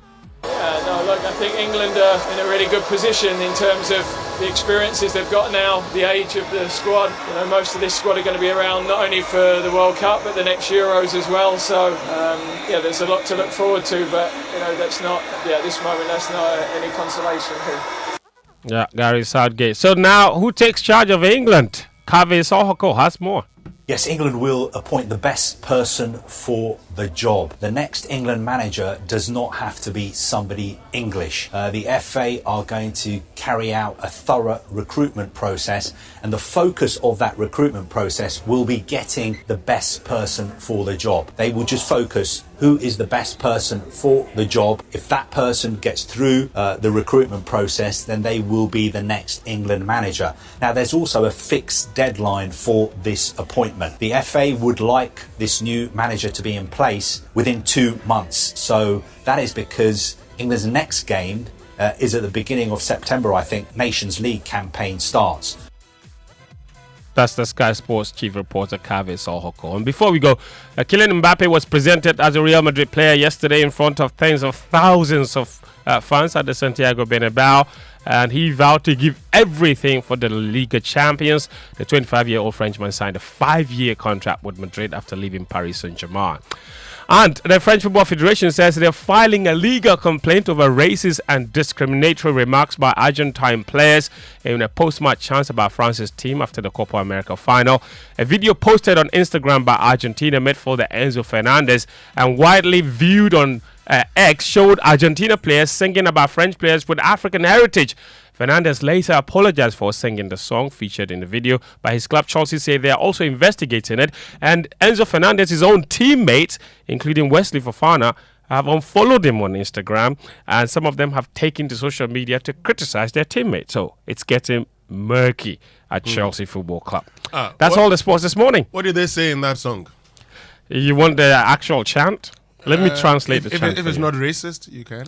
No. Even if it is racist, that's the point. That's the whole idea. So people understand. There's lots of people that say that there is nothing offensive about the lyrics. Okay. So you judge for yourself. Okay. This is a translation of the song. Okay, that they sang. It says, "Listen." This is a translation. Okay. And it was first composed by the Argentine fans after the 2022 World Cup final when they beat France. Okay. Okay. So this was not composed by the players, but the players then took it up and were singing it after they beat Colombia in the Copa America final, and that's what many people are saying. Like, France was not even there. Why are you singing a song against French players? You sing the song. Let me hear. I can't sing it. I can translate. You translate it. Let me hear. It says, "Listen, spread the word. They play in France, but they are all from Angola. How nice it is. They are going to run. They are comitravas, like something Mbappe. Their mom is Nigerian. Their dad Cameroonian, but in the document, nationality French." Okay. I thought Mbappe's mother was from Northern Africa. Yes, but his father is Cameroonian. Yes, his father is Cameroonian. Yes, his mother is Algerian. Algerian, yes. Yes. Oh, okay. Well, the truth is that a lot of the French players are, from Africa. No, this is true. But also, this just goes to reinforce a lot of racial biases against, and this has been an ongoing conversation in France about the lack of acceptance of players of African descent. And we saw what happened at Euro 2021 when the black players missed the penalties. There was suddenly an allegation or accusation of where they are from. Saka was racially abused. Sancho was racially abused. So these things persist. And so when players, for example, the Argentine national team players who have a certain level of exposure and share dressing room with black players, they have to understand the sensitivity of these issues. There are racial issues with Argentina. Okay, so when the fans do that, it's not excusable, but it's understandable. because the education there is not, and their understanding and appreciation of the cultural and racial nuances in the world, it just doesn't exist in Argentina. And so inherently, there's a lot of perception that Argentines are very racist. The players, on the other hand, cannot be excused for this, because all the top clubs in the world, they actually hold cultural trainings and racial trainings for all their players. So you could even see in part of the video, one of his teammates was asking him to cut the video. So because there were some people that recognized and knew that it would cause problems. He's apologized. He says it doesn't reflect his, and it could be an ignorant chant, or it could be, but the point is that you have to be fully aware. This has to be in people's consciousness. You're right. And that's the problem. That because you don't choose and you don't determine to people what they should be offended by. So, for example, if you and I have a certain level of relationship, and you can call me Tani, and I will not be offended. And it's also about context. For example, if you're a fancy man, you and I have a certain level of relationship, and I can say to you that, okay, Fantifo, they'll match me. And you will laugh over it. But if I'm seen in the video saying that out of context to other people, they'll deal with you. Thank you. But that's the whole point. Because in the video, you're not talking to me. That's the point. You're talking to everybody. That's the point. So you're right. So I these agree with cultural nuances and this contextual placement of conversations is very important. And when you situate that with the history of Argentina, and I don't want to take you back to the 1860s or 1870s and what happened in that country, because I'm very well read in that area of how Argentina got rid of the black race in their country. We don't want to go there. That's why I said when the Argentine fans do it, it's not excusable, but it's understandable. But the players with the level of exposure, when they do these things, it becomes a very big problem. And Messi wasn't in the bus when they sang that. He was not in the bus. Oh, and when the issue came, Messi posted a video of him at home. Anyway, you know what he's trying to do, right? Yeah. He's trying to say, hey, that mean count. I'm not part of it. But before you go, just in a minute. So who's going to be the next England coach? That's an interesting one. Who do you think? I've seen people say Sarah Wigman should be considered. Oh, come on. What? You see Winston. Why? Come on. They should go and look. Is it because she's a woman? I didn't say that. The way you said yes. that. Oh, come on. I didn't say you that. See? But this is it for me. Is it because she's a woman? No, I mean, because she won the Euros. That's not going to work with me. She won let me make my point. Let me make my point. She won the Euros. I think England should be appointing somebody like Ancelotti. They should be convincing him that he's old now and must think of national team management. Why should he? Because they have. He's still winning. Ancelotti has not shown any signs that he's tired. No. But you see, they have some of the best players in the world.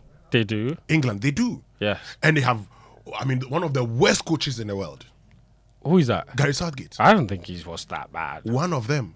No. Look, let me tell you something. I'm listening. Let me tell you, if Gary Southgate had gone through the Spain route, the route that Spain used, yes, he would have been eliminated in the quarterfinals. That's a fair point. I am telling you that with the kind but of he players, didn't determine the path, so that cannot be a point against him. The kind of players that England has, they need a world-class coach. Why? Don't we know what Southgate did with Middlesbrough? Don't we know? But we also saw what he did with England. Because you see, with England, it is the players that are available. He should be achieving more than he's achieving. I have a question for you. Go ahead. Do you think that the current England team is far more talented than the 2004-2006 team? Yes. That's not true. We can do one-for-one analysis. I just start with... Do it. Okay. Go ahead. Kyle Walker versus, let's say, Gary Neville. Look, Kyle Walker. Better than Neville? No, he's not.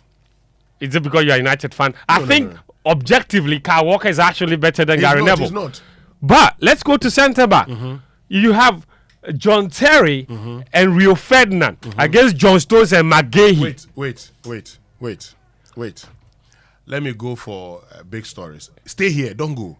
We can do that. Because the point I'm trying to make is that but you see, England have had far... Hold on. All I want to say is they've had far more talented teams and they've come nowhere close to what Southgate has achieved with this team. The team that England had in the past. You've talked about the defense, but you've not talked about England's midfield composition in the past. Hold on a second. I will get back to that, but let me just do this. They had a far more talented midfield than what you're seeing composition. today. Let me get into this. I mean, why? In those days, Lampard, Scholes, Gerrard, you were struggling to play them, and you would struggle. But on that note, let me say that social media messages, don't go. I'm going to get our listeners into the conversation shortly. Social media messages here on the Super Morning Show, brought to us by EcoBank, the Pan-African Bank, and Malatu from Ernest Chemist. Malatu, power over malaria. But this is a year to stop singing and talking about shopping and enjoying life and just do it. EcoBank has over 1 million Ghana cedis of worth of cash and prizes in the EcoBank Million Gang promo for you and over 7,000 others across Ghana.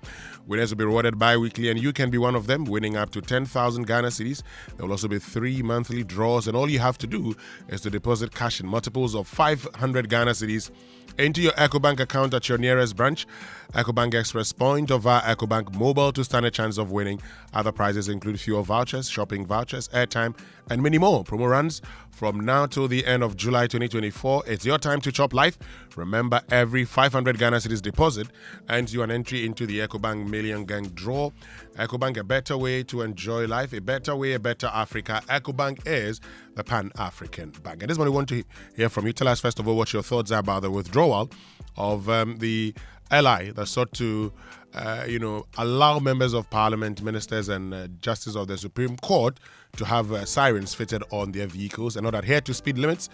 You think it's a good decision, or you probably think they should have continued. Stay with us. We'll be right back after these messages. More money, challenge and enjoyment. We know say problem day, but you for chop life. Simply deposit cash in multiples of 500 Ghana cedis into your EcoBank account at your nearest branch, Express Point, or through EcoBank Mobile to win your share of over 1 million cedis in prizes in the EcoBank Million Gang promo, EMG. Be one of over 7,000 people to be rewarded. Hey, my God. Yes, so over 7,000 people go chop soft life from May to July 31, 2024. Be an EcoBank customer or be square. Remember, every 500 Ghana cedi deposit earns you a point for the EcoBank Million Gang today, EMG. Deposit today and win your share of 1.2 million in cash and prizes. A better way to enjoy life. A better way. A better Africa. EcoBank, the Pan-African Bank. This promo is regulated by the NLA on the Caritas Lottery platform.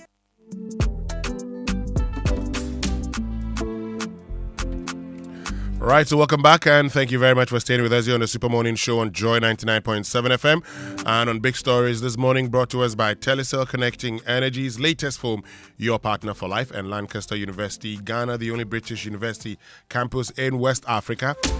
Our focus is on some 1.9 million young Ghanaians not in work, education, or training. But are you ready to be the next millionaire in town? The Telecel More Money promo is here.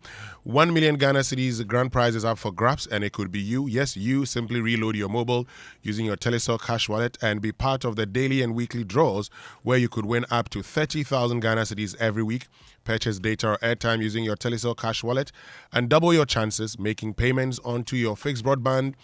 Also gives you a chance to be the next millionaire. The more you reload, the better your chances of winning in the Telecel More Money promo.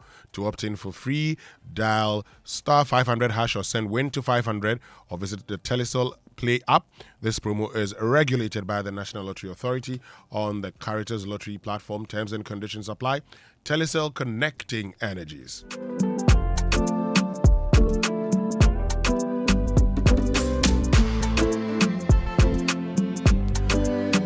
Now time for the Joy Business Minute, brought to us by Consolidated Bank Ghana CBG. We stand with you and Anointed Electricals, the generator experts, and build free solar hybrid air conditioners, superior cooling with lower energy.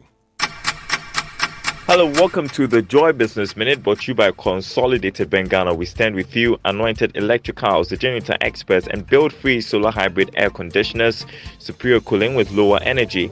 Some banks are attributing current challenges with the cedi to limited supply of dollars on the market. The local currency has struggled to stabilize against the dollar despite recent developments in the economy. The Social Security and National Insurance Trust (NIT) has begun processes to dilute over 60% shares in aluminum smelting and manufacturing company Aluwex. EcoBank emerged a top bank in Ghana in terms of deposits, loans, and high operating assets. And UK-based banking giant HSBC has announced that 50-year-old Georges Elhedery will be its next chief executive. And that's the Joy Business Minute, brought to you by Consolidated Bank Ghana. We stand with you, anointed electric house, the generator experts, and build-free solar hybrid air conditioners, superior cooling with lower energy.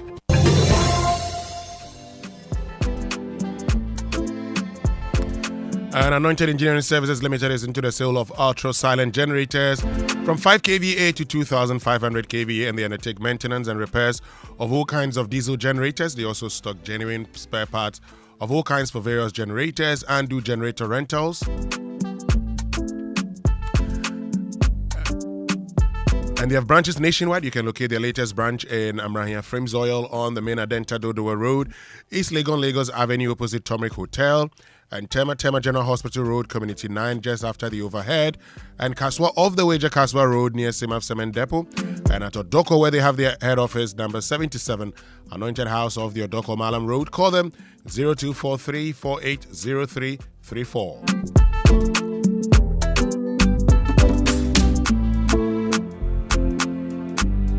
So picture this: you're lying in bed after a long day seeking comfort and relaxation, but instead you're met with a mattress that sags beneath you, a reminder of shortcuts and compromises. Your comfort and well-being should never have been compromised. That's why we at Latest Foam prioritize quality above all else. Step into our showrooms and experience the difference for yourself. Our high-quality mattresses and furniture are crafted with your ultimate relaxation in mind. Picture waking up refreshed, rejuvenated, and ready to take on the day. That's the Latest Foam promise. Invest in your well-being. Choose Latest Foam. Otherwise, you do yourself. Latest Foam, your partner for life. Visit us today and sleep better tonight. Call us on 0302231155-262 or 0322008499, or visit us online, latestfoamghana.com. And this morning, we also talk about this. That's the withdrawal of the LI that actually wanted members of parliament, that sought that members of parliament could have sirens fitted on their vehicles. Mr. Speaker, I write to move that the Road Traffic Amendment Regulation 2024, which was laid on the Friday, 14 June 2024, be withdrawn. But following that statement, Member of Parliament for Adaklu and Minority Chief Whip Governs Kwame Agboja had this to say. I don't think you knew this is not what we decided. The comment, I cannot repeat the comment that was made at conclave. So, Mr. Speaker, they have decided that an issue of national interest is not good looking on Parliament, especially government, and they have decided to withdraw it. Mr. Speaker, we have no business talking about it, but I can just remind them, there are other allies that have been laid that the public is still not happy about. I will encourage them to withdraw those ones as well. Mr. Speaker, whilst the Minister of Trade is here, the ally that he laid on cement is also not, the public is not happy. We also come and withdraw yours as well. Come and withdraw the cement ally as well. Come and withdraw the cement ally as well. Withdraw the cement ally as well. What are your thoughts? How do we reduce traffic? Because these members of parliament have actually talked about huge traffic, and sometimes when they have to move from one place to the other, they have challenges, and that's wanted these sirens fitted so they could also go beyond speed limits sometimes and not adhere to speed limits. But the question is, how do we reduce traffic? How do we ensure that we can all have a smooth drive within the capital and not think so much about traffic? Well, we're about to have that conversation, and someone has just said to me, think about it a minute. The traffic situation is a tax policy issue. We'll explore that as well here on the Super Morning Show on Joy 99.7 FM. Stay with us. We'll be right back.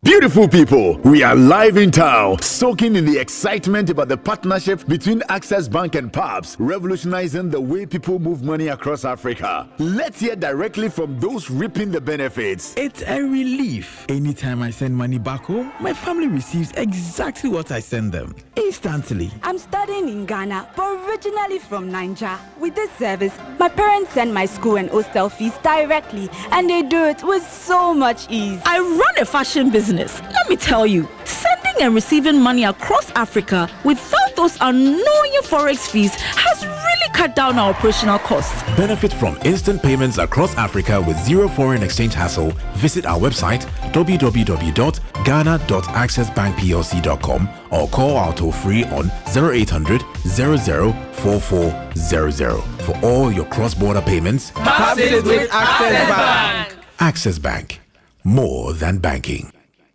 Are you hoping to start university this October? If you want a British degree from a world-class university at a fraction of the cost, then join Lancaster University Ghana in Accra. With a diverse student community, vibrant campus life, and up to 50% scholarship to support your study, Lancaster University Ghana provides you with a world-class education that creates endless possibilities globally. Don't miss this once-in-a-lifetime opportunity. Apply to join Lancaster University Ghana, where learners become leaders. Admissions are currently open for our 2024 intakes. Apply now for our foundation and undergraduate programs. For more information, contact us at +233 030 221 8989 or send an email to admissions@lancaster.edu.gh. Lancaster University Ghana, the only British university campus in West Africa.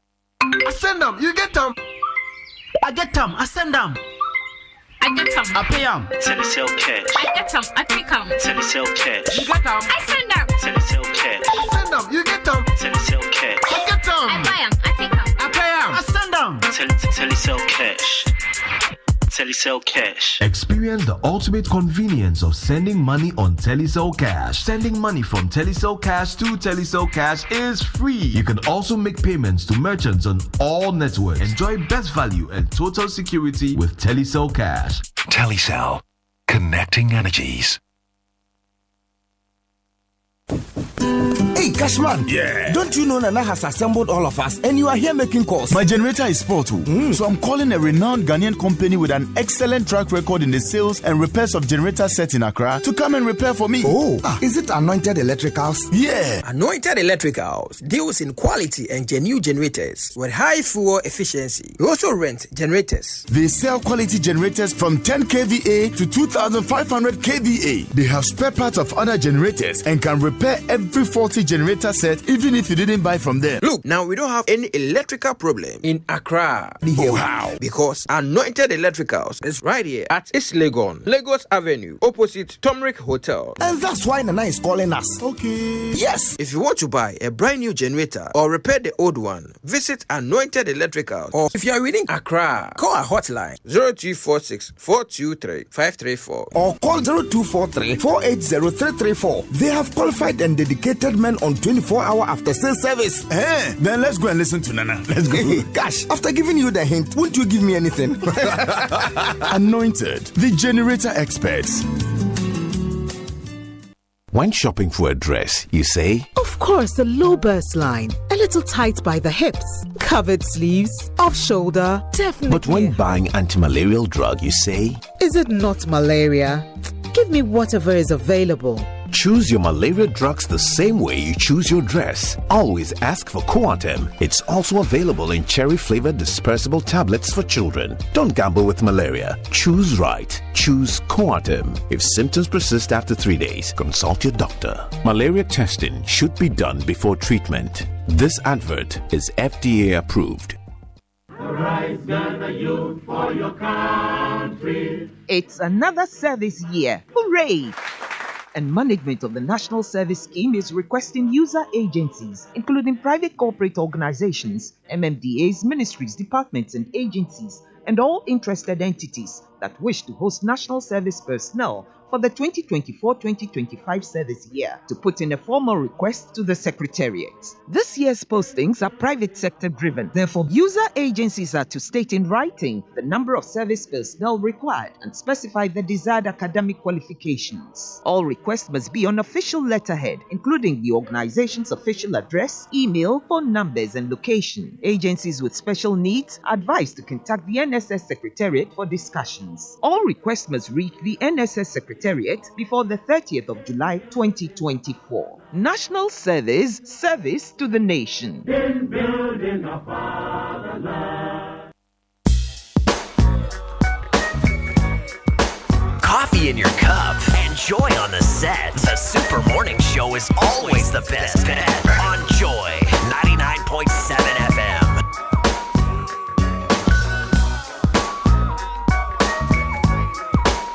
You about to feel the chronicles of a bionicle lyrically spitting, dismissing. I'm on a mission and just hitting. Now it's written.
Amendment of Regulation 74. This is how you felt. The definition of a siren or the use of a siren is for emergency and critical situations. Yeah. So I find it very difficult to understand the MP that came on describing their work, at attending funerals, constituency meetings, as qualifying as a critical situation or an emergency as the situation may be. I think those tasks are private, and I think they are being selfish in their approach to these things. And I think they should not underestimate the anger of the people. Okay. I mean, if they fix sirens on their car, and how many times do they attend to emergencies, even in a month? That relates to directly the work that they do in Parliament.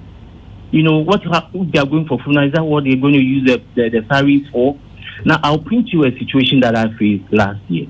I was called to attend to an emergency at a certain hospital, and honestly, I jammed traffic. And I was stopped by the police, and I explained to him, and he was gracious enough to allow me to go through. I was ready to pay the consequences, or if I have to be taken to court, but I needed to attend to that emergency. Now, would I say that because of that, I should be given a siren to drive around it? What if I'm not attending emergencies anymore? And since last year, I've not had that situation. So I wouldn't think that qualifies me getting a siren on my car.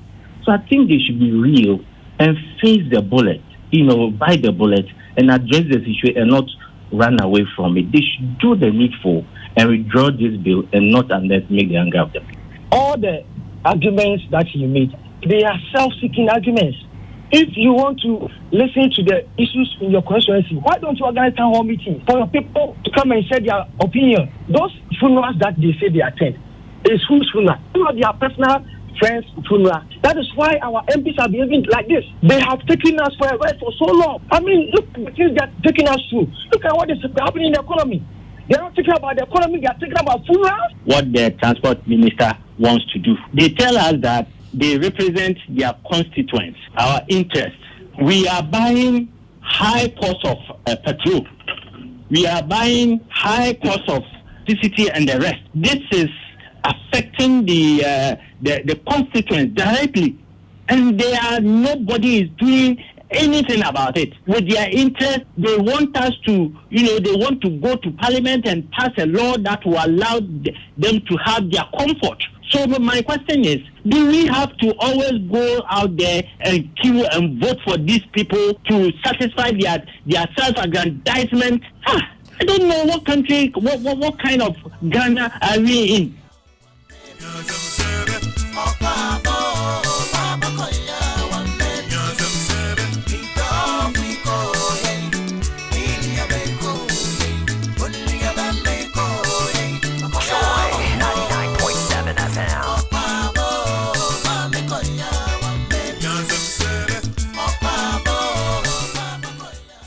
So this morning we want to continue with the conversation. Now, the decision has been taken to actually withdraw VLI.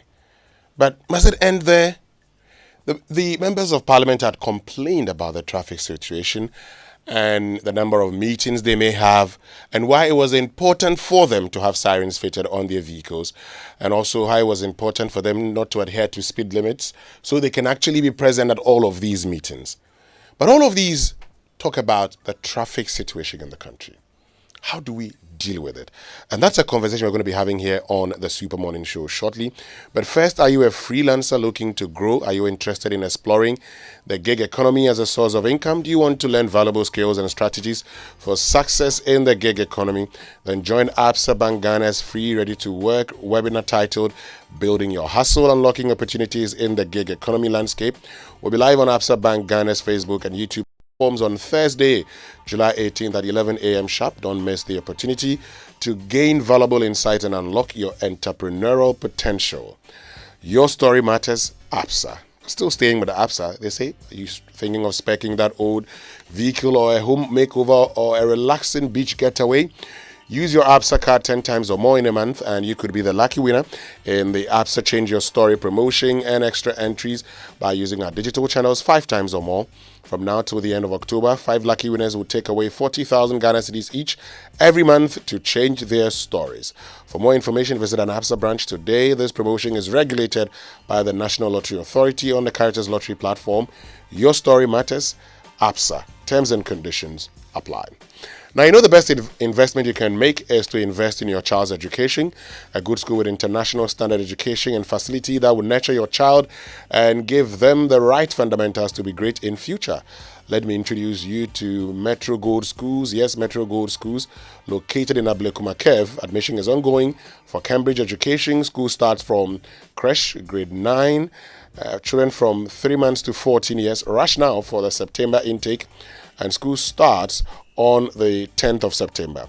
Metro Gold Schools has a modern facility and a serene environment conducive for learning. It has boarding facilities, a tennis court, basketball court, swimming pool, and an AstroTurf pitch. Enroll your child now. Call or WhatsApp 0548 050 108. That is 0548 050 108. You can visit mgs.edu.gh for admission details. Metro Gold Schools, your child deserves quality education. But stay ready for an unexpected funeral and accidental disability caused with Mebambo Life Insurance on MTN and Telecel by Holland Life. And we'll so cry because with as little as 2, 10, 25 or 50 Ghana cedis per month, you can get up to 30,000 for funeral and accidental disability costs. Just dial *269# to register on MTN or Telecel with your Ghana card number, and automatic monthly deductions will be made from your mobile money wallet. Add as many as 7 biological dependents to cover your spouse, children, parents, grandparents, and in-laws. No stress at all with a quick claims process. Get more Asomdwe with Holland Life Mebambo and live your best life. It's insurance made for you. Terms and conditions apply. Now let's listen to Member of Parliament for Anyaso, Dr. Admakwa Kisi, trying to explain the challenges that members of parliament go through in performing their duties.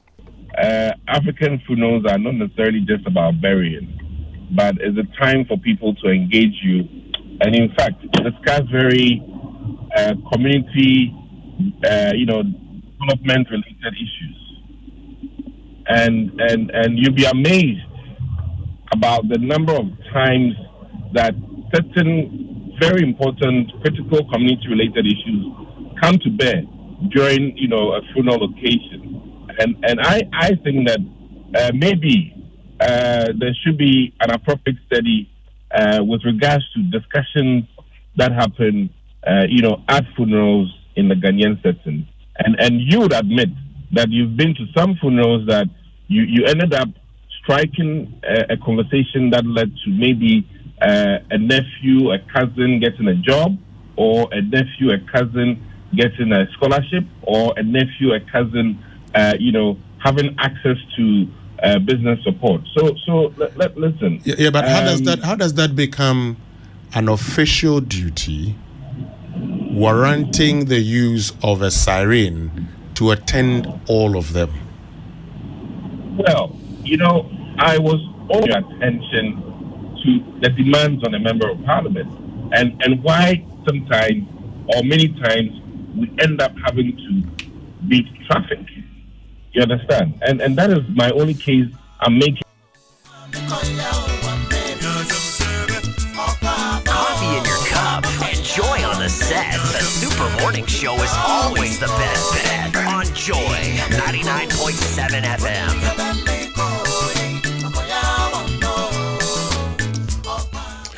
Okay, so that's Dr. Admakwa Kisi talking about all the meetings, the fact that he has a meeting coming up. He has a meeting that he has to first chair in his constituency, then move to La. And so he's at Anyaso. He has to chair that meeting and then move to La. And, one starts at 10 and 9, another starts at 10. And these are the challenges they have to go through as members of parliament. But the question really now is, okay, after the withdrawal, then what next? We're all talking about the traffic situation. How do we deal with it? Cecil Gabra is a transport consultant and he joins us on the phone. We'll also be joined by engineer Abdullah Mahama, who is a civil engineer.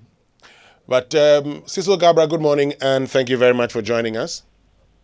Good morning to you and good morning to your cherished listeners. Great. So I believe you've been following the conversation. I mean, now the LI has been withdrawn. But the key question is, how do we improve the traffic situation? Because that's what the members of parliament complained about in inserting that amendment where members of parliament and ministers of state and justices of the Supreme Court should have sirens fitted on their vehicles. How do we deal with the traffic situation?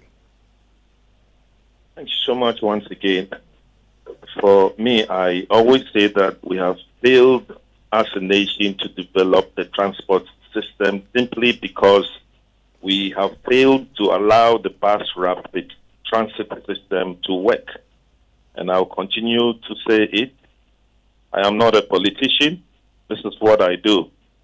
To travel to other countries that have their population quite bigger than Ghana, like in India, Pakistan, even in China, they all rely on buses because it takes huge volumes of people to a place where it is much more easier for them to get there than queuing in vehicles, in traffic, to get to their destination.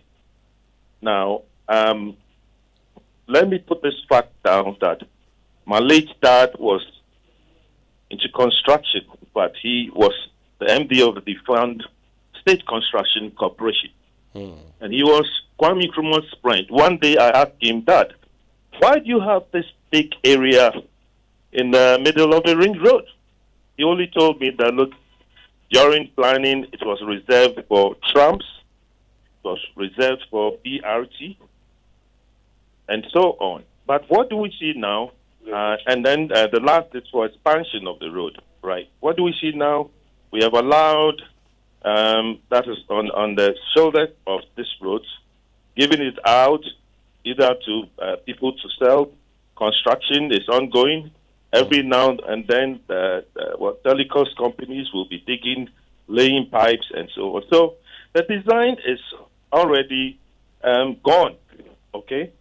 It is gone. However, we haven't lost anything, and I keep on also saying that let's go and see what others have done. Now we have lost it. The vehicle population is still on the increase per annum, I would say between 5 to 10%. A lot of vehicles are being imported into this country because vehicles are no longer luxuries. They are needed by every person to move from point A to point B. But again, our roads are kept the same. We have the same road from Adenta to 37. If you talk about access roads in this country are not being constructed with any speed. And so traffic is going to continue, and it will be on an increase every now and then, simply because we don't have any plan. We have lost it. Okay. Assuming the BRT is working, let's say from Adenta to 37, why can't we take one lane and then give vehicles to use the dual carriage and strictly be dedicated to the BRT? People will park their vehicles and then join, because whilst you are in your traffic, the BRT comes out. This is what I'm talking about. Segregated roads. We do not have it, my brother. So this will go on and on. The conversation will go on. And I don't see why the minister or the MP will not enjoy this traffic with us. And I'll get back to you again that my very good friend, the IGP, will not play his siren when he's going to work. And I see him almost every day where I live on the Spintex Road. He doesn't use any siren. He sits in his car. Sometimes, for security reasons, I wouldn't mention the color of the car. But then he sits in the car, and then there's another car following him as security. They stay in traffic till they get to wherever they have to get to. That's the police headquarters. Isn't that beautiful? So why can't we all do it? If we are doing it, then I'm thinking that the planners of this country will notice that, street waha, to ease the traffic and so on. Okay. But if they are going to sit in vehicles and then they are going for meetings in motorcades and sirens, then that is also quite scary because everybody will have to rely on the motorcade and sirens. For me, yesterday, I think I spoke almost to about 14 radio stations, including TV stations, and we are all happy that this cannot come on. All right. I'll come back to you because we need to talk about the bus rapid transit. Yes, I know we had toyed with this idea previously. We had attempted dedicated, lanes which didn't work. We have to get back to it. I'll come back to you on where do we start. But since you talked about access roads, Engineer Abdullah Mahama, who is a civil engineer and a construction consultant, is also joining us. Engineer Mahama, good morning. Good morning, Wizen. How are you? I'm fine, Engineer, except that I am concerned. I mean, we've been building these roads, but as Cecil Gabra talks about, it looks like access roads are a problem. I mean, if you're moving from Adenta to 37, everybody joins in the main road and that's it. We are all going the same way. And so lots of traffic all over the city. In fact, if one road is blocked, as we've seen in the past, the whole city is locked down. What are we not getting right? Well, why is that a problem?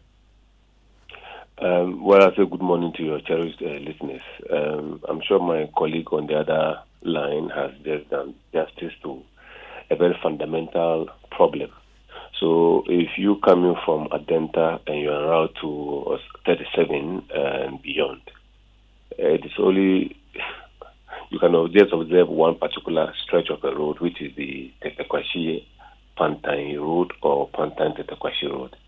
Unfortunately, the advice or the suggestions he is giving to having some of the interconnector roads cannot be constructed now because of the unavailability of land. So if I am sure to think that possibly the Department of Urban Roads and the Ghana Highway Authority in the past may have had a very laid down plan, as in dedicated or projected dedicated route that should be secured and be used for other alternative diversions towards the capital or towards Accra when the main corridor is actually choked or when you have stressed vehicles on those particular stretch of road. But even with that, you remember when the former Greater Accra Regional Minister, the one who just left before the current one, this huge, forgotten the name, forgive me, Henry Quartey. Henry Quartey. Let's just give one typical example of how indiscipline is also taking a toll on our stretch of our roads. When you look at the Adenta Medina stretch, let's just use that one in context. Before he came in, there was this public outcry around from the Presec bound one year from Adenta or from Adenta bound 1 year from Presec area, just because of the congestion at the Zongo Junction. And this man actually dedicated some time, got the MPTD, the city council guys to be present at that place. And I can tell you that a lot of my colleagues who were actually coming from the top mountain, who were working in Accra, were so excited about what has happened because you need about 30 minutes, 1 hour to just traverse that small distance. And when the man came in, and actually instilled some discipline there, my colleagues were using under 5 minutes to traverse that distance, and they were so excited. What is dying down is going gradually down again. So you allow all the commercial vehicles to actually take 2 of the 3 carriageway to park, offload and unload, when in fact that road would function, what we call the serviceability performance. It would have been functioning properly. As we speak, just let your cameras go to the junction and see what is happening. One other thing that, even without the expansion of the roads, had to be taken into consideration is how our signalized intersections always break down. When they break down, we have any other person just moving into the traffic. And then in the absence of the MTTV, we have colleagues around who just want to maybe offer some help. Unfortunately, because they are not so in tune with traffic management, they stand there and then divert traffic or move direct traffic per their understanding. And these are the things that have to be remedied, and we might have some sanity with the few rules that we have. I think that my colleague was talking about the fact that the other alternatives that are supposed to be enhanced is the railway. Just recently, we heard about the accident that occurred on the Pakadam stretch. Yeah. But I think maybe government would have to give us a lot of education. What I have seen, because I have a relative who is directly with the team, is that we're going to take a chunk of the traffic right from the Tema ports, apart from the goods that are going to go through the Tema to the Pakadam to the Kusumbu, where they have the barges, to now ferry those goods on the river to get to Buipe. And then now cargoes will pick up Buipe and then continue their journey to the north and then to the Burkina Faso. Means that when it is functioning, you may take, if not less, more than 25% of the volume of these cargo trucks who are coming from Tema Motorway to Tetekwashi to Achimota to Ofanko towards Nsawam, beyond to Apeja, into Kumasi and then beyond. It means that you are largely taking some huge or these heavy-duty trucks right from the Tema Motorway. That will be significant in reduction of the congestions on that road. And so we just have to push or sustain our advocacy in letting government to more or less be focusing on that aspect. And then one of the things that happens is that, the nature of the road also brings about the traffic. Now, when these trucks are actually off the Tema Motorway, Tetekwashi, Achimota, Ofanko, Amasaman, and Sawam, all the way towards Ashanti Region, it means your designs of the pavement, which will actually factor in these heavy-duty trucks. Now, when they are not experiencing these trucks or these loads on them again, ordinarily it means that you are going to enhance the performance of this road. That will stay within the design life and beyond. And so these are some of the few things that have to come in. Then discipline aspect. You remember, I think about 5 years ago, when one of your sister stations started, and I think you both, all of you joined in the war against indiscipline, where people were being fined every now and then. Government was even making so much money from that aspect as well. So I was of the view that we need to put or install these CCTV cameras.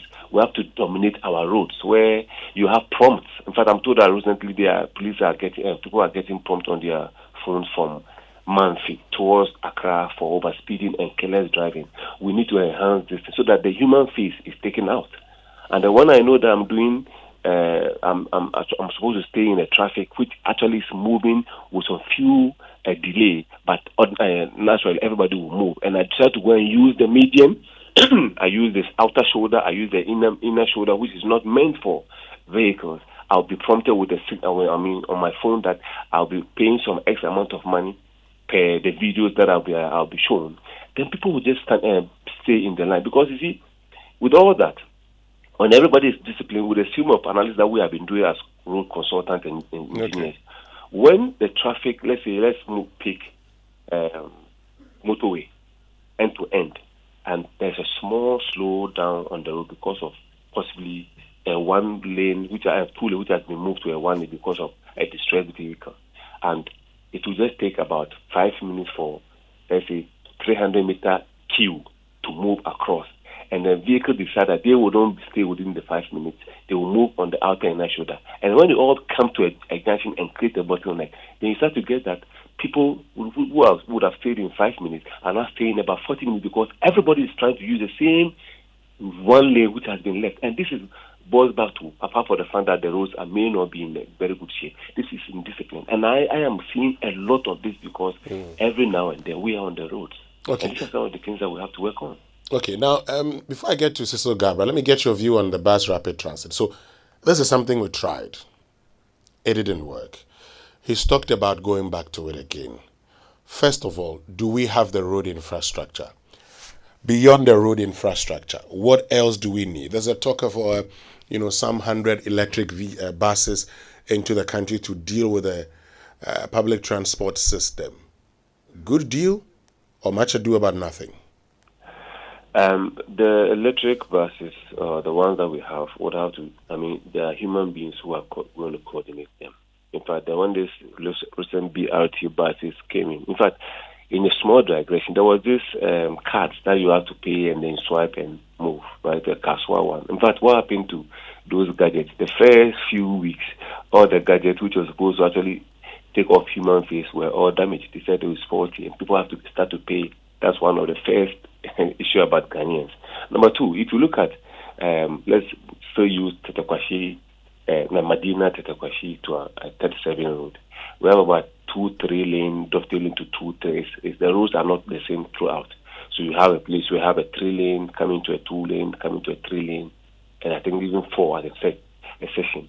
When we're doing transportation engineering in school, in fact, everybody who has done some civil engineering with some transport will know that they said at the point in time, let's say if you are from Medina bound to Accra, and you are from Accra bound to Medina, and in the mornings we know that because a lot of people are moving from Medina towards the capital, to the ministry, there's always a congestion on that stretch. And then the Medina bound is mostly free.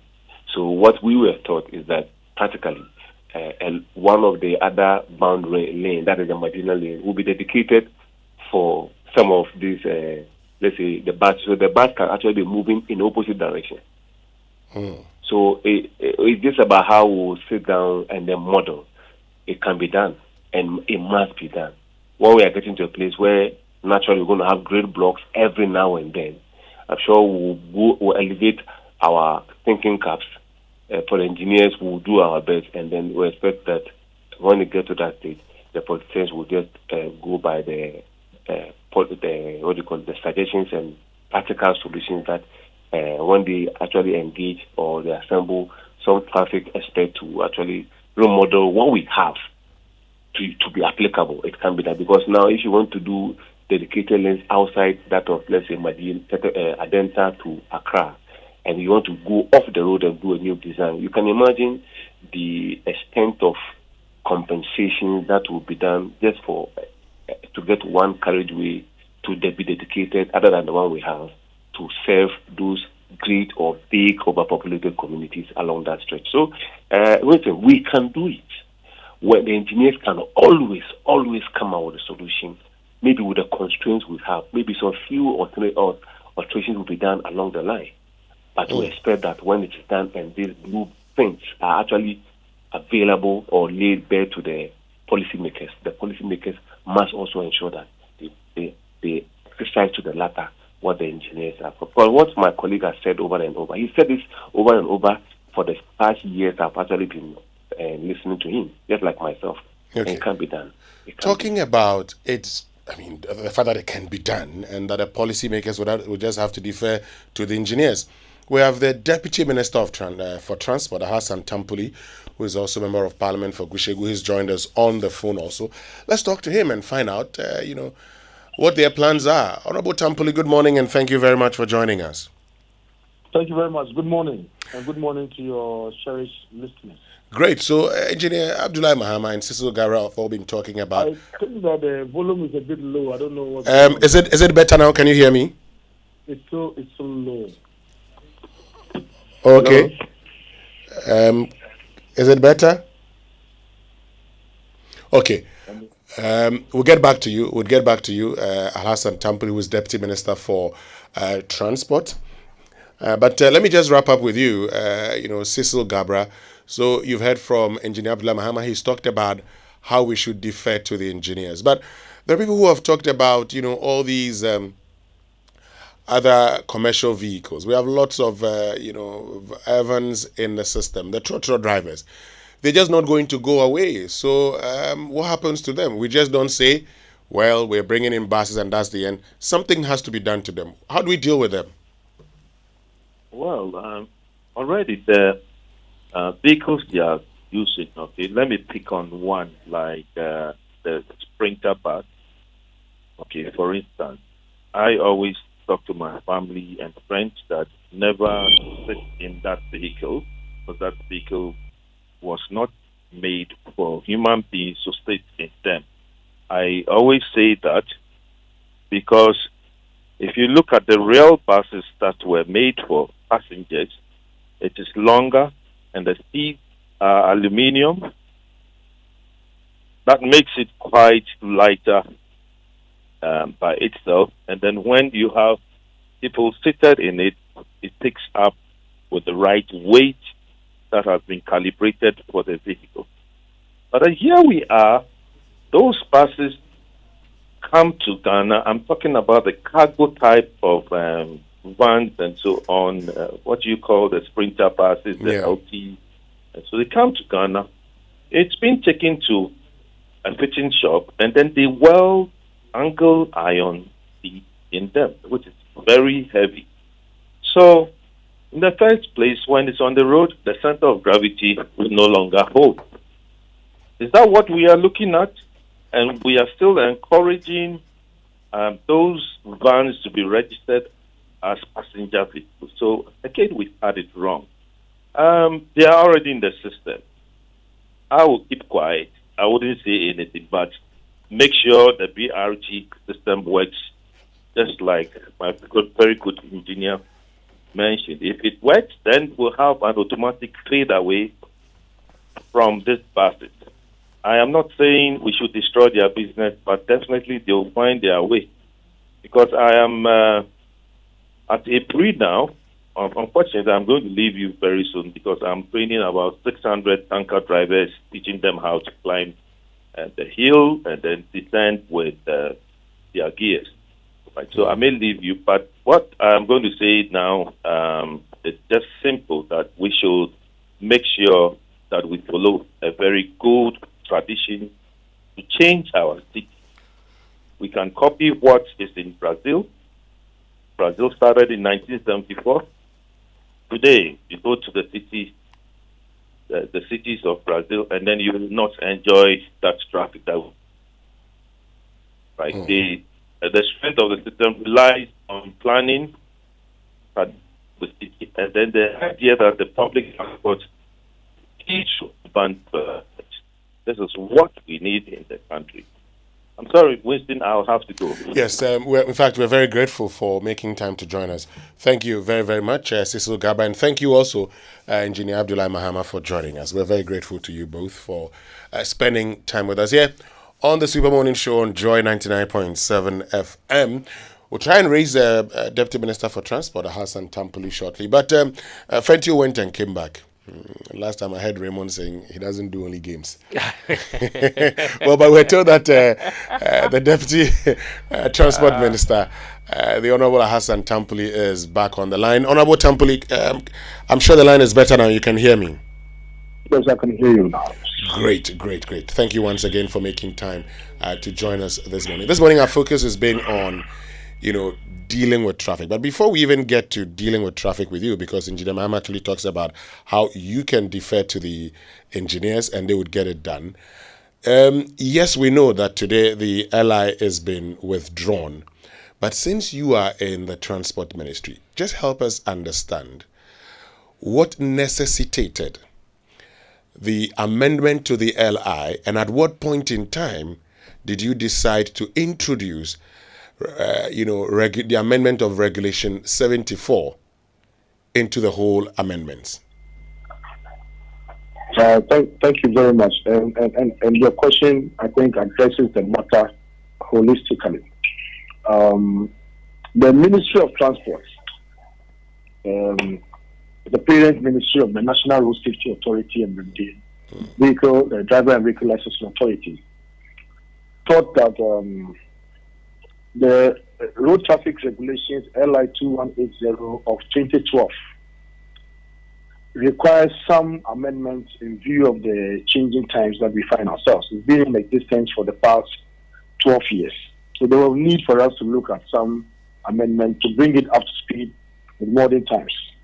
For instance, at the time that it was passed, we did not have electric vehicles. What number plates do we use for electric vehicles and so on and so forth? What are the technical specifications that the DVLA has to look at before they register. All of these things needed to be considered. The number plates, you understand? The trade plates. We looked at, age limits for driving license issuance and so on and so forth. So those are some of the provisions that we sent to Parliament. And in February this year, we had a meeting together with the Attorney General Department with the Subsidiary Legislations Committee of Parliament.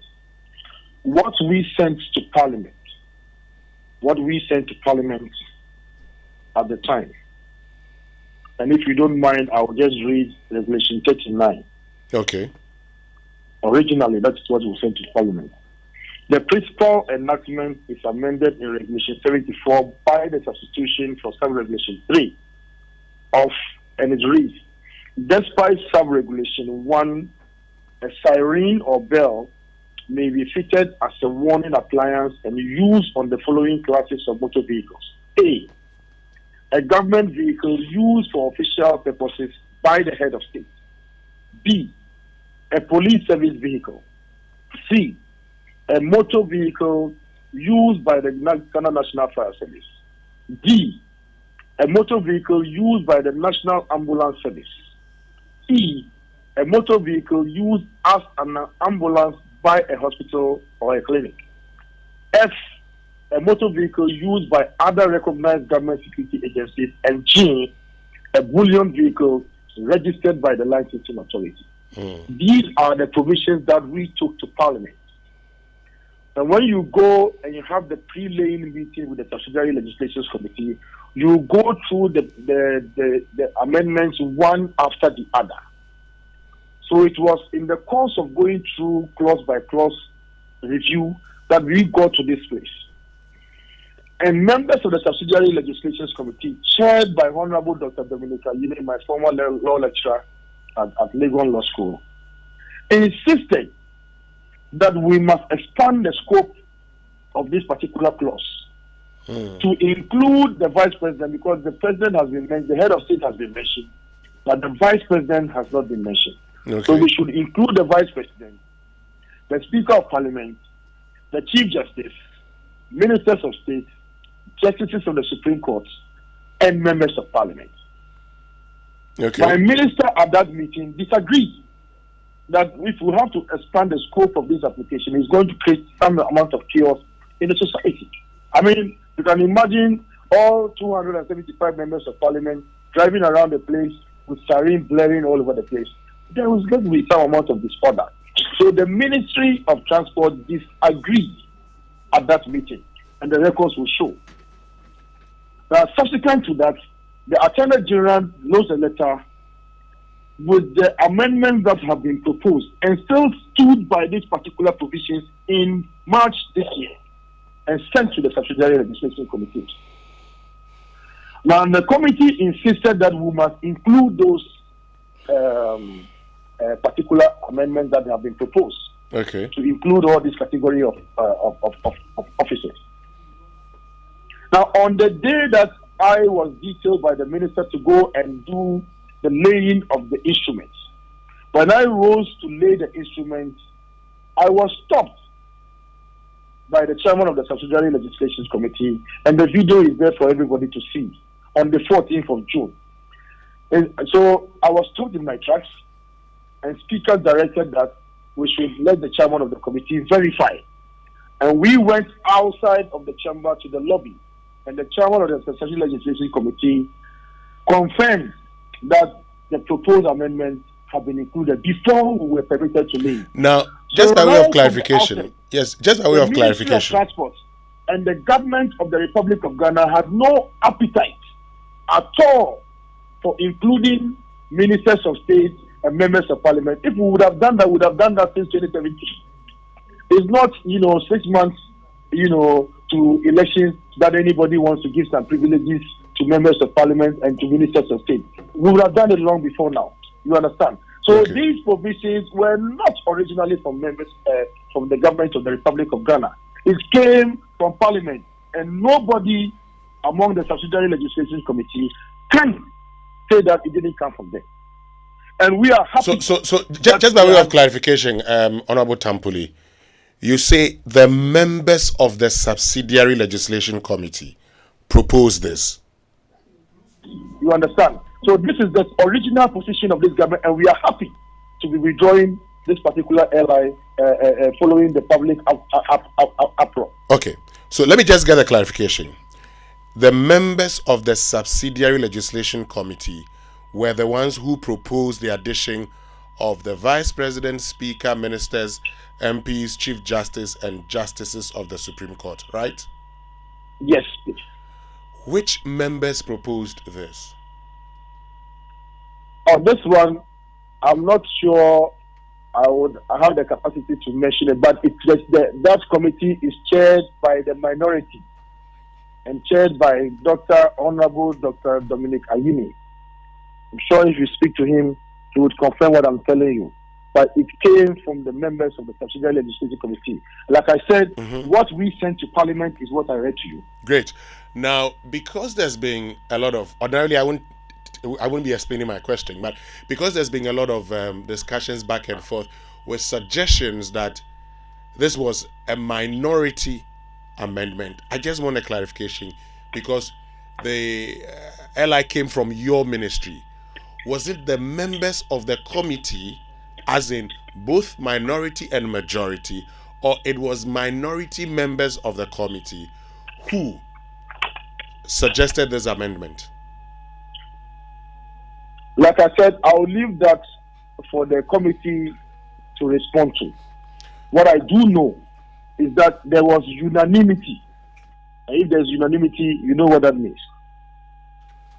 In the committee, okay. There was unanimity in the committee. Okay, that answers the question. So let's move on.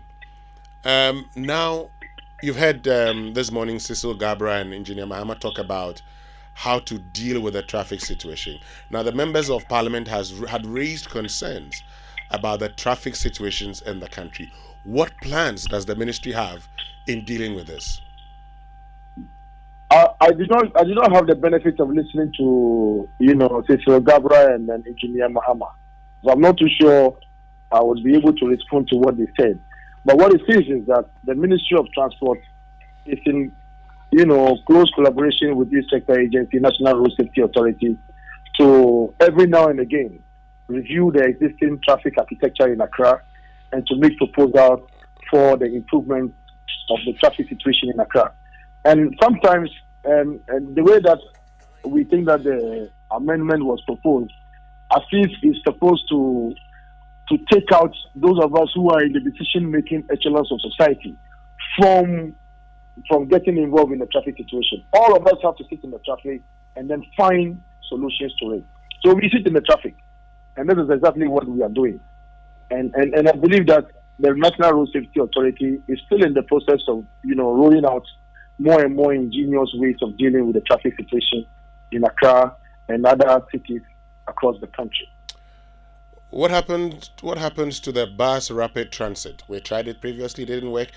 Are we finding ways of retuning it and bringing it back? Yeah, that is also work in progress. The bus rapid transport system is a collaborative exercise between the Ministry of Transport, Ministry of Local Government and Rural Development, as well as the Regional Coordinating Council. We have seen that some of the buses have been deployed in Accra, some are in Kumasi, and then some are in other regional capitals. Tamale, I've seen one in Wa already, and there was one in Northeast region as well. So we've deployed them. All right. What is left is to re-engineer and reconfigure the road network. And we need to place some amount of smart technologies to be able to address traffic light situation that will give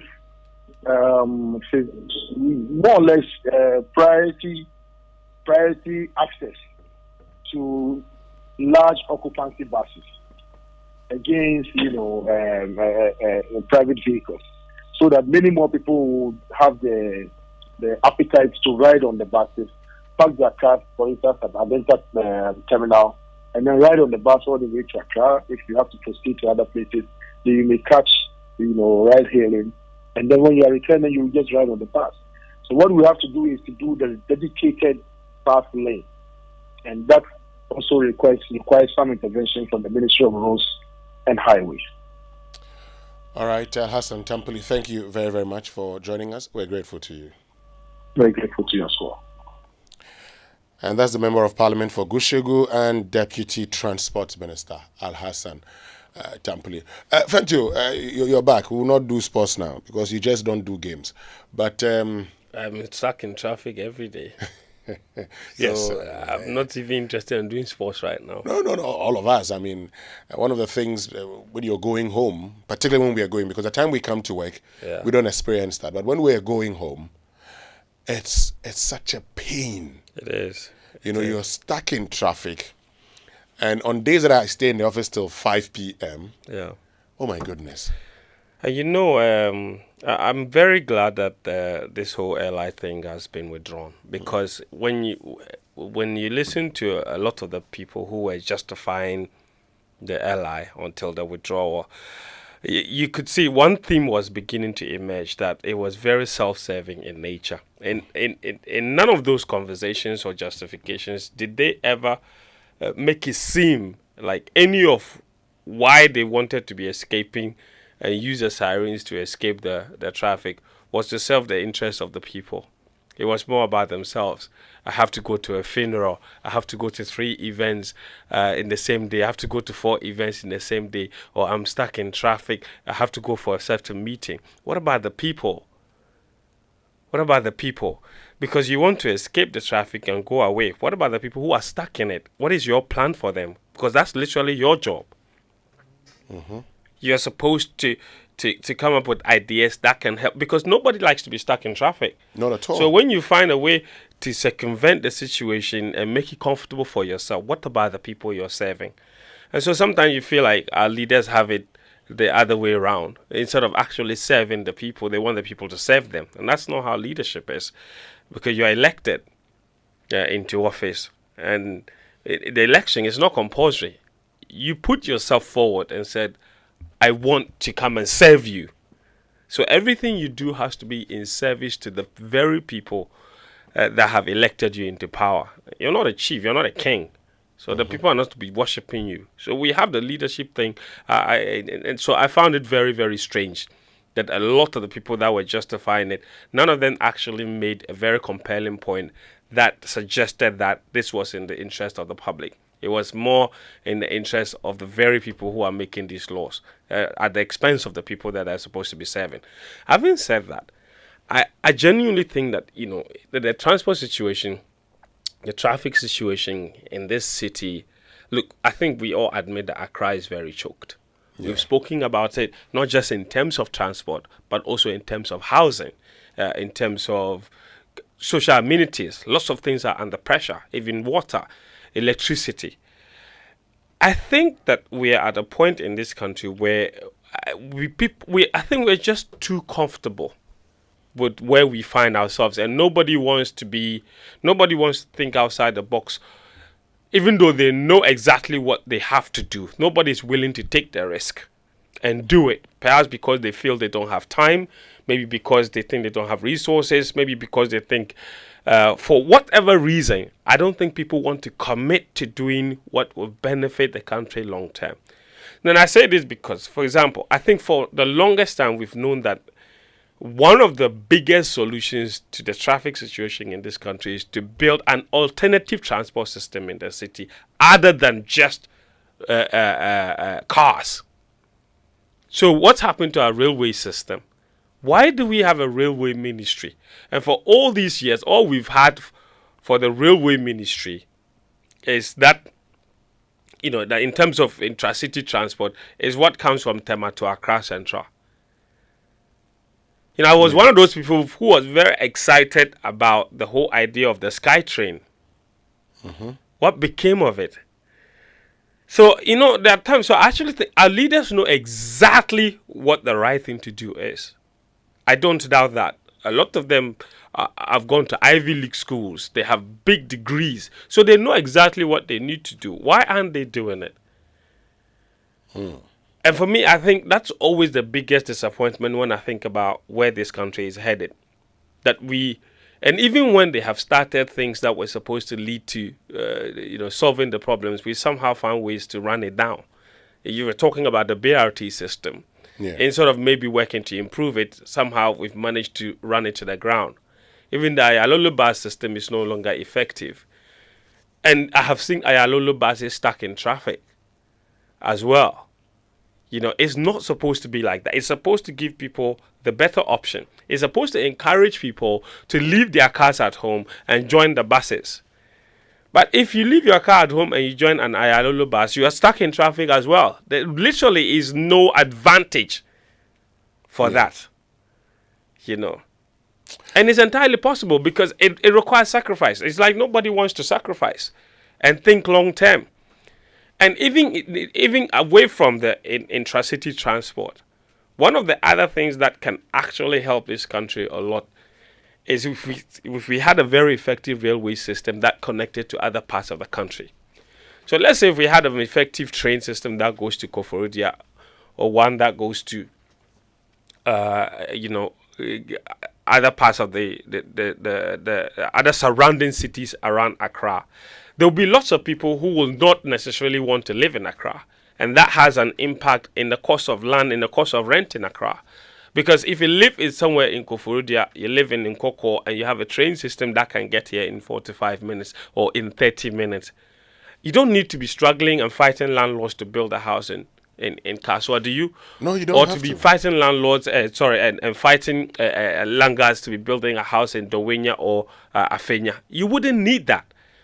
Because then you know that you can get a cheaper land out in the outskirts of Accra and still be able to find effective means to come to Accra to work without having any problems. But because everybody wants to live in Accra, because it's closer and there's no way of coming here for work if you live outside of Accra, it becomes a problem. Go to the big cities around the world.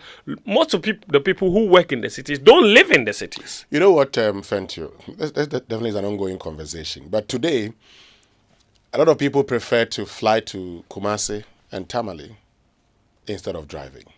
For people who want to get into Kumasi, who can afford, what they say is that even the traffic is enough grounds for them not wanting to drive. But they also are scared of the road. Yes. But this is the point. So for those who have the funds, they prefer to fly. If we had a proper rail system in place, I tell you what, a lot of us would have joined. Why do we have a railway ministry? You know what we're going to do? That's the conversation for tomorrow. Stay with us. When we return after these messages, we're going to be talking about some 1.9 million of our youthful population. They are not employed. They are not in schools. And they are not undergoing any training. That's a cause for concern, isn't it? We'll be right back.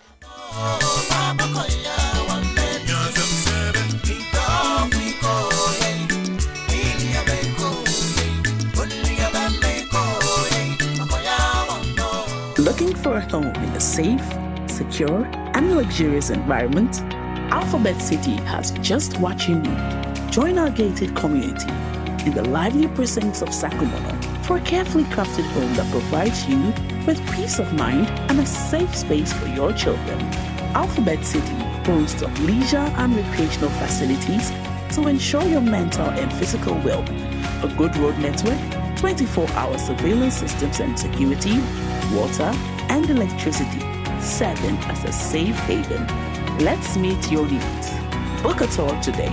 Find out more on www.waylead.org or call 0240-111-119 or 0504-499-999 to make the right investment in a home. Alphabet City, the ABC of Home Sweet Home. Attention, facility management professionals. Get ready for the event of the year, the IFMA Global Africa Conference in Ghana, August 1st and 2nd at the UPSA Auditorium, hosted by the International Facility Management Association's Ghana chapter. This is your chance to meet the world's top FM experts, thought leaders, and innovators. Immerse yourself in groundbreaking keynotes, interactive panels, hands-on workshops, and unmatched networking sessions. Explore the future of facility management in Africa's booming built environments. Don't miss out on the epic gathering of minds and ideas. The IFMA Global Africa Conference, August 1st and 2nd at the UPSA Auditorium. Be there. Proudly sponsored by Fides Group. To register or to sponsor, please call 0558 368 544.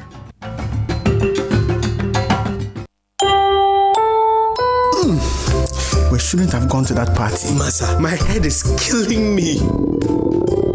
Is that your stomach? Yes. What did you eat? I don't know. Get rid of your gastric problems with number 10 liver salt. Number 10 gives you quick, effective relief from nausea, indigestion, heartburns, hangovers, and hyperacidity. And with different fruity flavors such as orange and lemon, it's a pretty tasty way to end an uncomfortable situation. Number 10 liver salt from Ernest Chemist, because everyone needs a chemist. This advert has been vetted and approved by FDA. The luckiest. Star 712 hash. Luck is everywhere. For everyone, yeah.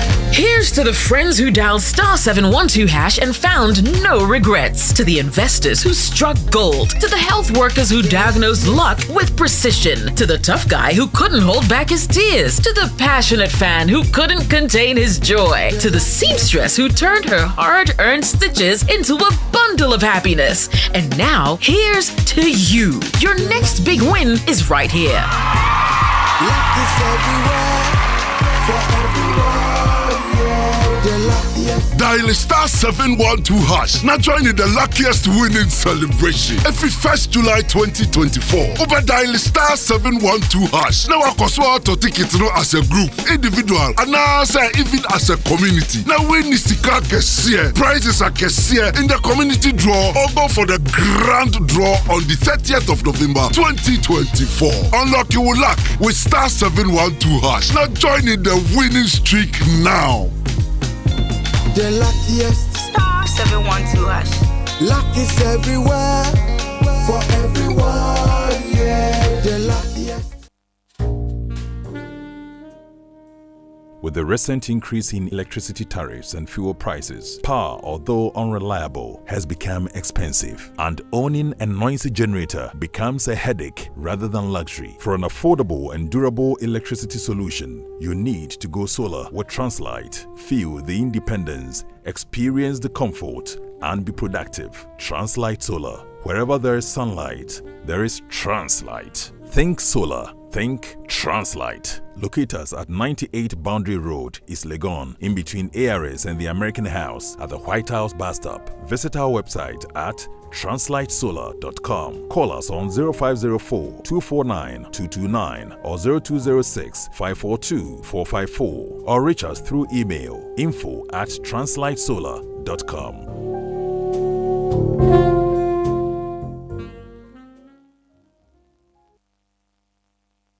Hey, Eradi, where are all these high bills coming from? Now, wait a minute here. In these times of high electricity tariffs, BuildFreeze solar hybrid air conditioners are your sure bet to cut down on electricity bills. BuildFreeze cool your buildings comfortably with very low energy consumption. The amazing part is the air conditioners are built with the latest German technologies that give you 80% savings on energy consumption compared to traditional air conditioners. BuildFreeze come with a 6-year warranty and free after-sale servicing for a year. Please call us for purchases on 053-1100-915, 053-1100-915. BuildFreeze, superior cooling with lower energy. Manchester City are the Premier League champions again. When it's football you want, get it all on DSTV. All the leagues, all the cups, all the matches live. Because when it comes to football, we've got it all day, all night. No matter what package you're on, you're always going to get football on DSTV, your home of entertainment. Life transforming messages, anointed ministrations, uplifting praise and worship. Experience God's presence and power at Greater Works 2024. Speakers: Pastor Matthew Ashimolowo, Bishop Tudor Bismarck, Bishop Mike Okonkwo, and host Pastor Mensa Otabil. Date, Monday 29th July to Friday 2nd August. Morning sessions from Tuesday 30th July to Friday 2nd August. Time, 9 a.m. Evening sessions.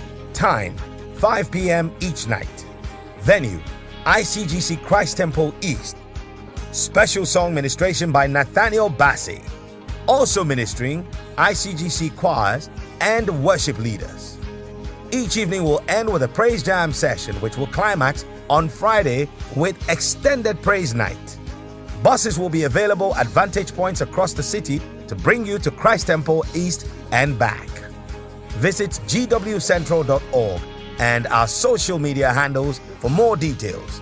See you there! It's coming down! It's coming down! It's coming down! It's coming down!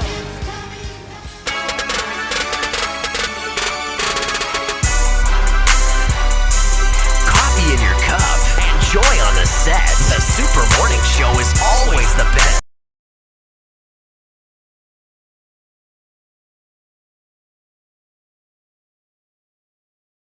Thank you very much for staying with us here on the Super Morning Show on Joy 99.7 FM. And before the break, I told you about our next conversation. We'll be finding out how some 1.9 million Ghanaians aged between 15 to 35. They are not in employment, education, nor training. We'll get to understand this figure and why it's important to actually have a conversation about it. But did you know that all the 41 LPG companies and the 800 stations across the country are 100% built and operated by indigenous Ghanaians? Thank you. You know that when you refill your cylinder, you actually support the growth of indigenous businesses and create more jobs. But that's not the only reason. The LPG distribution system offers unbeatable value, allowing you to buy any amount of the product and in whichever quantities you need, making it incredibly pocket friendly. So you know these days people buy in tots, right? Thank you. They go and say, give me 50 Ghana cedis. Why are you laughing? That's not how I buy my gas. Not you, I say people. Yeah, there are people who buy in tots. Some say, well, let me buy 40. Some even can buy as low as 20. I guess it's the same way people buy fuel. Every kind of fuel. Yeah. So everybody has money to fill their tanks. So. That's the point. Yes. And so if you're worried about being cheated, well, with the LPG distribution system run by the current refilling points, you can watch Fili as your cylinder gets filled. Plus, they have weighing scales at every station, so you can double check the weight of the quantity filled. That's trust and transparency guaranteed. Switch to LPG for your vehicle, especially if you drive a taxi. It's more environmentally friendly, helping protect our precious ecosystem. Go green with LPG and make a difference. Remember, when the last tree dies, the last man dies. Refill your LPG cylinder at your nearest gas station and help save our forest and environment. Let's protect Ghana for this generation and the next generation. LPG Marketing Companies Association of Ghana, your affordable, pocket-friendly, trustworthy, and eco-friendly choice. All right, so let me tell you about this. Have you heard about the latest from MTN? If not, then listen. For those of you who love MTN Free After One, prepare for the upgraded experience, which is MTN Free After One Extra. Now, how does it work? With MTN Free After One Extra, you can talk for 1 whole hour uninterrupted while paying for only the first minute of every 10 minutes you talk. Which means for every 10 minutes you talk within the hour, you only pay for the first minute. And you get to talk for 60 minutes straight with no interruptions. If you like what you heard, well, see if that's not enough. You also get 70 megabytes of data for free after your first call. So you see, now's the time to talk extra with all the people you love. To subscribe to MTN Free After One Extra today, just dial star 550 hash, star 550 hash, and follow the prompts. It's really that simple. Well, are you looking for some good discounts on sanitary ware and tiles? Then rush to Kibo Homes for their crazy summer sale with discounts up to 50% on over 200 products. Their promo ends on July 31, 2024. Visit their showroom on the Spinters Road near Manette Junction. Call 0244 334947. All right. Let me tell you about Kingdom Books and Stationery Limited, your #1 supplier of quality office essentials, equipment and furniture at affordable prices. They've introduced an online store for your shopping convenience. This means you can shop by simply logging on to Kingdom's storeonline.com, kingdomstoreonline.com, without physically coming to any of our branches, and it's hassle free. We'll arrange delivery to your homes and offices within reasonable time. We offer free delivery within Accra and Tama and accept payment via Momo across all networks. Terms and conditions apply as always. At Kingdom, quality and affordability is our hallmark. Great. So this morning we're joined by Anthony Odru Dentra, who is a labor economist and labor statistician at the Labor Statistics Unit of the Ghana Statistical Service. And he's joined us for a conversation on the fact that some 1.9 million Ghanaians, aged between 15 and 35, are not in employment, education, nor training. Anthony, good morning. Thank you very much for joining us. Good morning, and thank you for having me. Great. Before we get into even the numbers, help us understand, for instance, why is this important? Why is it important to know the number of people that are not in education, employment, and training? So, thank you, and good morning to your cherished listeners as well. So, and also let me also say good morning to the government statistician, the person of Professor Samuel Enim, who has asked me to represent him this morning on this matter.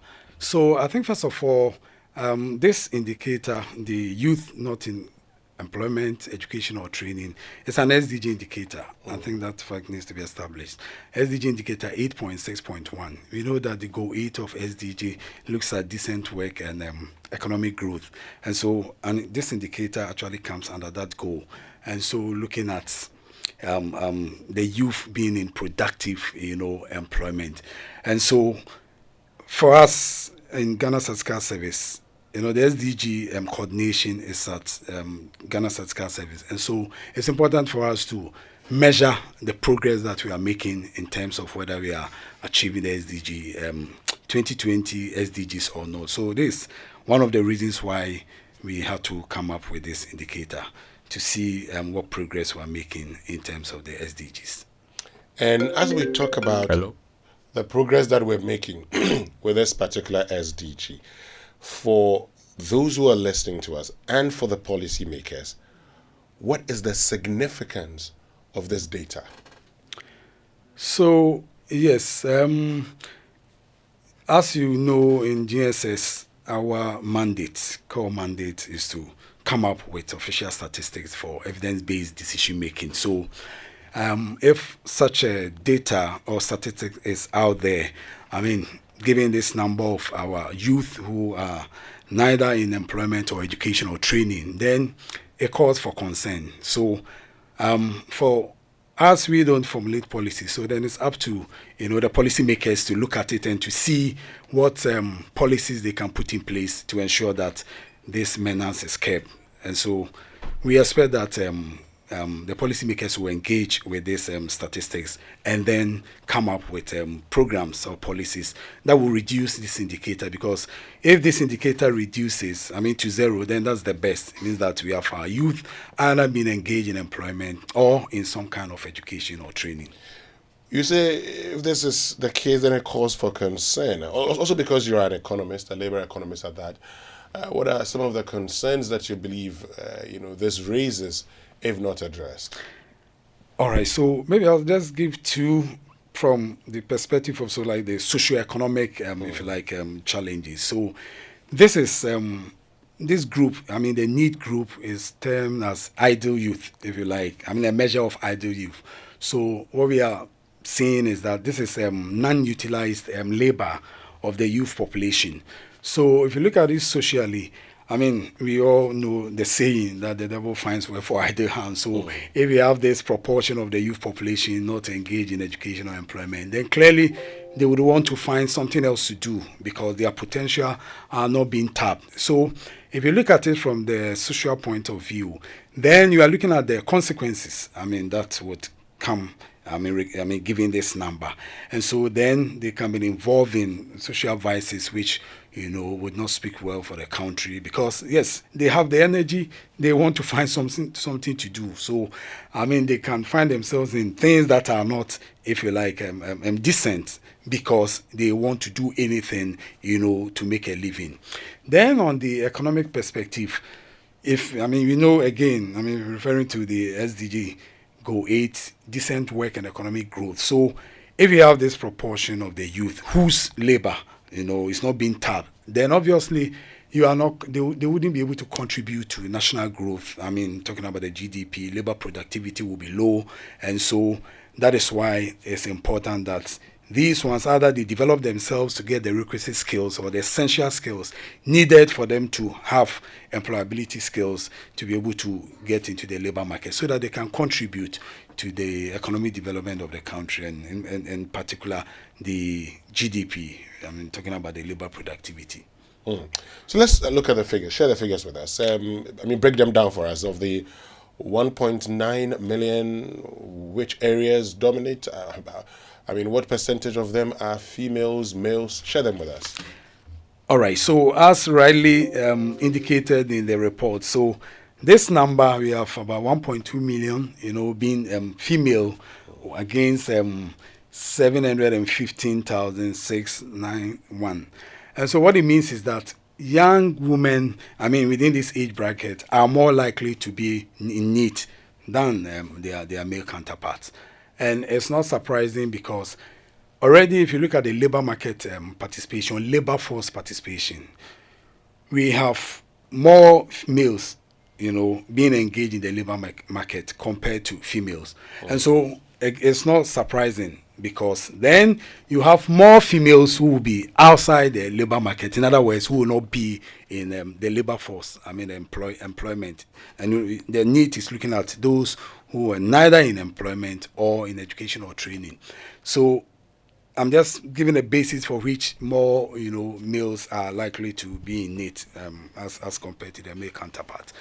And it could also be, this suggests that either these women or the females are into what we call the house chores or care activities. We know that women are more likely to be engaged in unpaid care work or care activities, house chores, than males, because males would want to. That's why they are, even now, the ILO is calling for data or statistics on unpaid care work, because you are more likely to have a woman or a female, to be at home taking care of this care work than a female. And so that suggests the basis for which there are more women, outside the labor, in need compared to the female, to the males. Okay, yeah. So 1.2 million women. Yes. Compared to 715,000 men. Exactly. Which region has the most?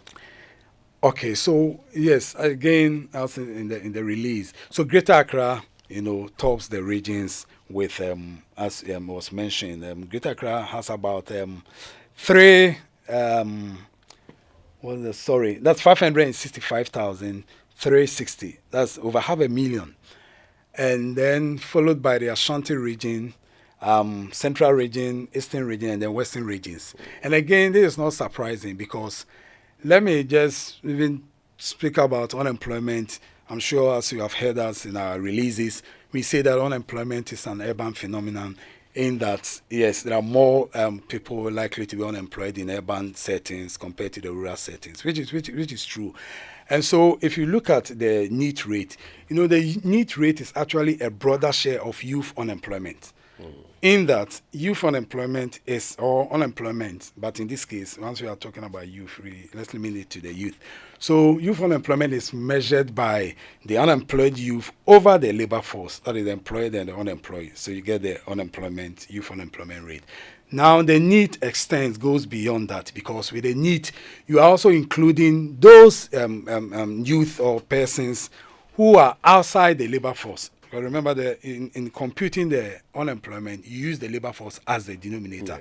But this one, you have to go beyond. So you have to now use the working age population, which includes those outside the labor force. So the youth who are outside the labor force, who are also not employed nor in education, are also part of the denominator. So then the the need is actually, I mean, relatively, yes, or comparatively big, higher than the youth unemployment. Now, the reason for which Greater Accra, I mean, tops is basically that Greater Accra being the capital city, I mean, the urban-rural migration, everybody would want to come to the capital to serve for jobs that are not available. So it's not surprising that Greater Accra is leading in terms of the regional differentials, followed by Ashanti region, which is also an equally, so I term these regions as, if you like, developed, I mean, in Ghana. Yeah. So once you mention Greater Accra, I mean, a lot of urban, communities, yes. Ashanti, Central, Western. These are all, if you like, developed regions compared to, some of the other regions, let's say the northern region. So it's not surprising that a lot of these youth are in these regions, but they are not in education, neither are they in employment. But isn't that a surprising thing? That because, they're supposed to be the commercial hub, more or less, of the country, Accra and Kumasi. These are the commercial and administrative hubs. So you're coming to Accra or Kumasi to get something to do. But unfortunately, these people are neither in education, employment, nor training. One would have expected that in these parts of the world, of the country, you would have most people trying to get something, because at least if you're not in education, you're undergoing some training or some employment, isn't it? So I think maybe later when we are proposing some policies, I mean, these are some of the issues that government needs to, put in place. So you are right. So in terms of, the definition of the need, again, let me also stress that. So at the time of the data collection, once you are collecting data, I mean, and this is coming from the annual household income and expenditure data, which is collected quarterly. So what it means is that given the reference period, so you have within the 7 days period, so they wanted to know at that time. So it doesn't mean that they do not have education, except that within that reference period, they were not in education, neither were they in employment or some sort of training. So yes, I mean, regarding your question, that is true, but either the jobs are not being created or they don't have the assistance that they need to engage engage in, or get into the labor market, or there are no opportunities for them to better their education. And so we say that if you have this higher need rate, what it means is that then there are barriers, institutional barriers to, as it were, access employment or educational opportunities. So yes, it's a challenge that I think that we need to find solution to addressing it. Great. So you've talked about Accra, you've talked about Ashanti, then Western, Central, Western, Eastern. So yes, so mainly within the south. Exactly. What's the situation in northern Ghana? Why do they have low numbers? Well, so yes. So if you look at northern region, the economic activity, main economic activities are within the agricultural, sector. And so that's why we say that even when it comes to unemployment, there are more, you are likely to have more people, maybe employed in the rural setting. It is because in the rural sector, you can be engaged in some form of agricultural activity. So I think a lot of these activities take place in the northern region compared to, the south, and hence giving these differentials. Great. It may not be white collar job, but somebody can be engaged, because if you are talking about employment, you can be engaged in an economic activity, even if it's for an hour, and then in exchange for pay or profit. So maybe some agricultural activity, you gather some stakes that you sold, that you got something. It's an activity. And so when we are computing the employment category or the employed population, you will be part of that employed population compared to, the southern sector. Great. I mean, I know, because of our time, I know that in a lot of the things that you do, you sometimes also add policy recommendations. What are the policy recommendations from the Ghana Statistical Service? So, yes, thank you. So I think the first policy recommendation, if you wouldn't mind, I just put some points down. So, yes, the first one will be, increasing investment with potential for youth employment creation. You need to encourage the youth to create jobs for themselves. I mean, if government is not able to create enough jobs, to accommodate them. And I think we have to look into some of these emerging economies or areas. So talking about the green economy, the care economy, and the digital economy. The youth are now, they are good in terms of this. They have good IT skills. And so digital platform, care economy, this is very important because it does not only create direct employment opportunities, but it also spares the economic activity that leads to, employment creation in other related industries. The second one I will recommend will be what we call the active labor market policies. And government need to implement such policies. So one, they can implement active labor market policies in combination with income support measures. So this can be done to tackle this youth unemployment or inactivity. Now, in order to make it more effective, they can be in the form of integrated packages. It should be a number, not just one package, but integrated. Integrated in the sense that it can be combined employment services, which is very key. In fact, that even takes me to job training or job search assistance. A lot of these youth don't know where to go. So that's the reason why the Ministry of Employment and Labour Relations, I think they have public employment sectors across the region. So they can go there and then find out, what it takes to get a job, improve on their CVs. Some may not know how to go about it. So that is one. And then employment creation programs, very important. We need to create employment creation programs. Subsidized employment and wages. Some employers would want to recruit more of such youth, but probably they may, in terms of resources, they may not be able to, pay them. So if government can give subsidies to such employers that are ready to recruit more, I think it will help. And then also important, once we are talking about training as well as training, and then entrepreneurship promotion and self-employment. In fact, I think one of the, in the near future, or maybe in the subsequent days, we will be able to come up with what we call school-to-work transition. Okay. You see, the school-to-work transition gives an idea of how long it takes, for somebody to land a job when he or she completes education, either formal or apprenticeship. So, all this graduate unemployment is as a result of they want to measure the period that it takes for one to complete school and to land a job. Here we are talking about stable job and employment job. That's what the literature. So stable job is getting job in i.e., formal sectors. But the other area is also self-employment. So you have finished school, you have some ideas, you are not getting job. Why don't you enter into some form of unemployment, create your own job? So, but then we need to, as it were, encourage them. Then investing in public education and training for expanding sectors. And so investing in quality public education. Because remember, we are talking about education here. Ghana, I think the country is doing well in terms of TVETs, but we need to do more, especially quality apprenticeship. Because the youth not being in education or training, the training is not only formal training, but apprenticeship is a kind of training that is able to land them into some form of job after that. And then maybe last but not the least, provide access to affordable credit. We know that getting access to credit is a challenge in this country. Where you will be required, the commercial banks will require you to bring collateral and all that. These youth don't have this. So we can support them in the form of startup capitals. Because some of them are innovative so that they can be entrepreneurs, they have entrepreneurial skills. So if you're able to support them with startup capitals, then they can bring out, their expertise in terms of innovations. And then maybe last but not the least, considering the youth employment outcomes in macroeconomic policy choices. So we need to advocate for macroeconomic policies that support better employment opportunities for young people.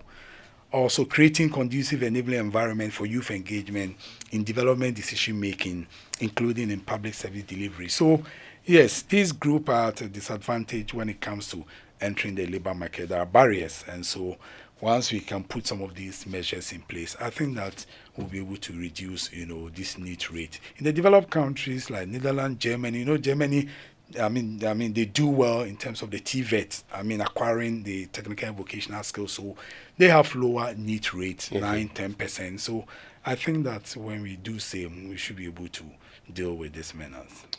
Right, Anthony Odudentra, who is labor economist and statistician at the Labor Statistics Unit of the Ghana Statistical Service. Thank you so much for making time to join us this morning. As always, you guys are doing a great job.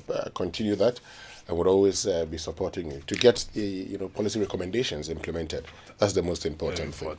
Thank you. Stay with us. We'll be right back. Thank you very Education is the most powerful weapon to change the world. At Heritage Christian University, you are assured of quality education. Accredited by GTech and affiliated to KNUST and UCC, we offer programs like Bachelor of Business Administration, Community Development and Theology, Theology and Ministry, Psychology, Nursing, Information Technology, Information Security, and Business Information Technology. Professional programs like ICA, CIMG, CIHRM, ABE. We also offer short courses on media and IT. What makes Heritage stand out is our experienced and scholar practitioner faculty, entrepreneurial training with financial support, ultra-modern facilities, and hostels. Qualifications for entry is WASI or SSC or GBCE, HND or Diploma Top-Up. Mature 25 years and above. Heritage is located at Amasaman behind the Olympic Stadium. Contact us on 054-777-7731 or 020-229-8399 or www.hcuc.edu.gh. Heritage Christian University College, educating compassionate entrepreneurial leaders. Everyone is running to Bills. Enjoy the peace of mind that comes with acquiring any of our loan facilities. For whoever you are and whatever you're doing, Bills has a product for you. No susu, no deposits. All you need is your Ghana card. Call 0302-200-390 or 0596-928-33 today and live a bill-free life. Bills Microcredit is licensed by the Bank of Ghana. Bills, financing your needs. Terms and conditions apply. Your child has lost weight, but I feed him every day. Have you been taking him for weighing? It is very important to track your son Kumi's growth to ensure he's developing properly. Then I will take him to the clinic tomorrow. That is why for me, after exclusively breastfeeding my baby for 6 months, I introduced other foods. This helps to provide all the necessary nutrients. It is important to be taking your son Kumi for weighing, where they teach you the kinds of foods to promote your baby's growth and development. They will even teach you how to always wash your hands before handling your baby to prevent the spread of germs and to get your child vaccinated against diseases. Good morning, mothers. I am proud of you for discussing vaccination and the growth and development of our children. You can also get your COVID-19 vaccine if you didn't take it during pregnancy. Next time when I go for weighing, I will go with my husband so that both of us can take the COVID-19 vaccination. It is important to pay attention to your child's health, growth, and development. Attend weighing regularly. This message is brought to you by the Ministry of Health, Ghana Health Service, and partners. At the peak of her career, she slapped with the worst nightmare of her life. Faced with her biggest decision ever, a strange anonymous caller into a radio show hurls events into an unimaginable turn. This July, Covenances in the Pants of a Woman is coming back. By popular request, Scribe Productions in partnership with Joy FM presents Ghana's first ever original musical on rape. In the Pants of a Woman shows on Saturday, 20th July 2024 at the National Theatre. First show 3 p.m. Second show 7 p.m. Rate is 150 Ghana Cedis single, 250 Ghana Cedis double, and 650 Ghana Cedis for buddies of 5. Dial *844*300# to grab your tickets now. Contact 054-609-8082. Sponsors: Foodstuff Home, Curves and Brushes, Timex Printech, and Sweet Melodies FM. So do you like it playing? I loved it. Out of 1 to 10. Oh, 10. Get your tickets now. In the Pants of a Woman.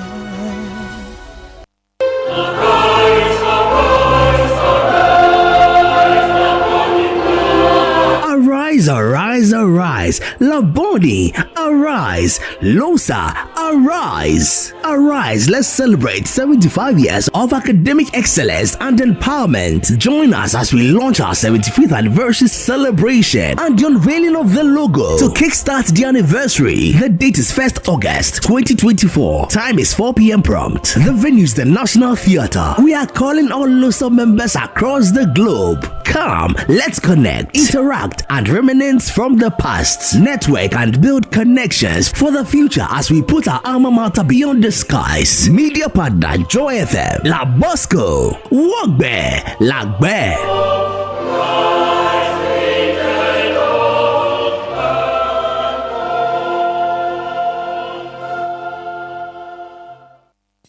Gasaba, gasaba. Smoke from firewood and charcoal is harmful and as damaging to our lungs as cigarettes. It can cause heart diseases leading to stroke and may even affect our eyesight in the long run. Grandmothers, mothers, sisters, wives, men, caterers, and everyone still cooking with charcoal, let's switch to LPG gas.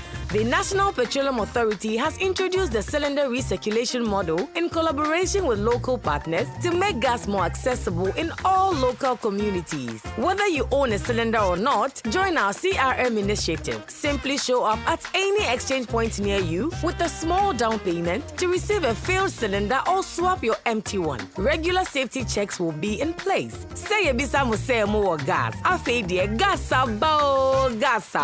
Switch from firewood and charcoal to gas for a better and healthier life. This message is brought to you by the National Petroleum Authority and the Ministry of Energy.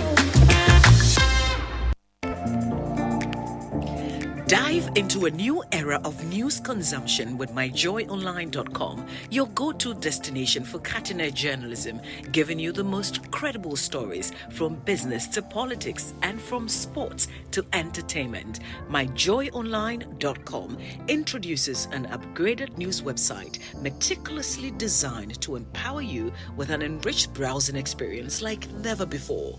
Experience the future of news browsing with myjoyonline.com.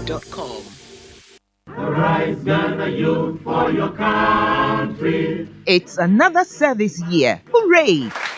And management of the National Service Scheme is requesting user agencies, including private corporate organizations, MMDAs, ministries, departments, and agencies, and all interested entities that wish to host national service personnel for the 2024-2025 service year to put in a formal request to the Secretariat. This year's postings are private sector driven. Therefore, user agencies are to state in writing the number of service personnel required and specify the desired academic qualifications. All requests must be on official letterhead, including the organization's official address, email, phone numbers, and location. Agencies with special needs are advised to contact the NSS Secretariat for discussions. All requests must reach the NSS Secretariat before the 30th of July 2024. National Service to the nation. In building a fatherland. The luckiest. Star 712 hash. Luck is everywhere. For everyone, yeah. Welcome and now for a daily star 712 hash and found no regrets. A Sankoma investors are a striking gold. A Sankoma health workers are a diagnosing luck with precision. A Sankoma that tough guy who couldn't hold back his tears. Say a Sankoma passionate fan also entering containing a joy. Afraid to the seamstresser or turning a hard-earned stitches into a bundle of happiness. And now, come on, if you say your next big win is right here.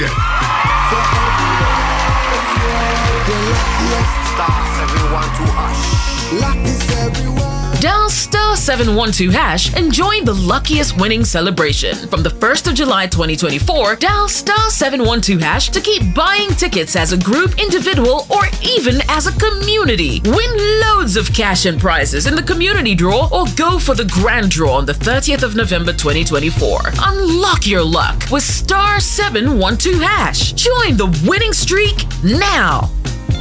The luckiest. Star 712 hash. Luck is everywhere. For everyone, yeah. The luckiest. Hello? Kwame, Charlie Wu, game no best start you. Obiawa, Salah head in Amnaba. Haaland is so gradual drinks no. Saka die. Or Chile wa one corner. Beshe Osimenu. Vibe in Kwa. Na Vini Junior die. Sesia no bao. Masa, yene time na bra. All your best football friends are waiting for you to join them for a thrilling football season on GoTV. Get GoTV Max now to enjoy La Liga, Serie A, Europa League, and more for only 140 Ghana cedis per month. Reconnect today, dial star 759 hash, and get all the action. GoTV, love it. When you want to eat, just Momo it. Tired of the long queues in the supermarket? Pay with Momo. When you really want that beautiful new blouse, just Momo it. When you want to get a trim and get fresh to impress you know who, just Momo it. When you need to pay your utility bills and domestic staff, Shani Momo. When you want to send love to the family back home, send some Momo. Join the millions of MTN Momo users all over Ghana and live life the brighter way. So just Momo it. MTN.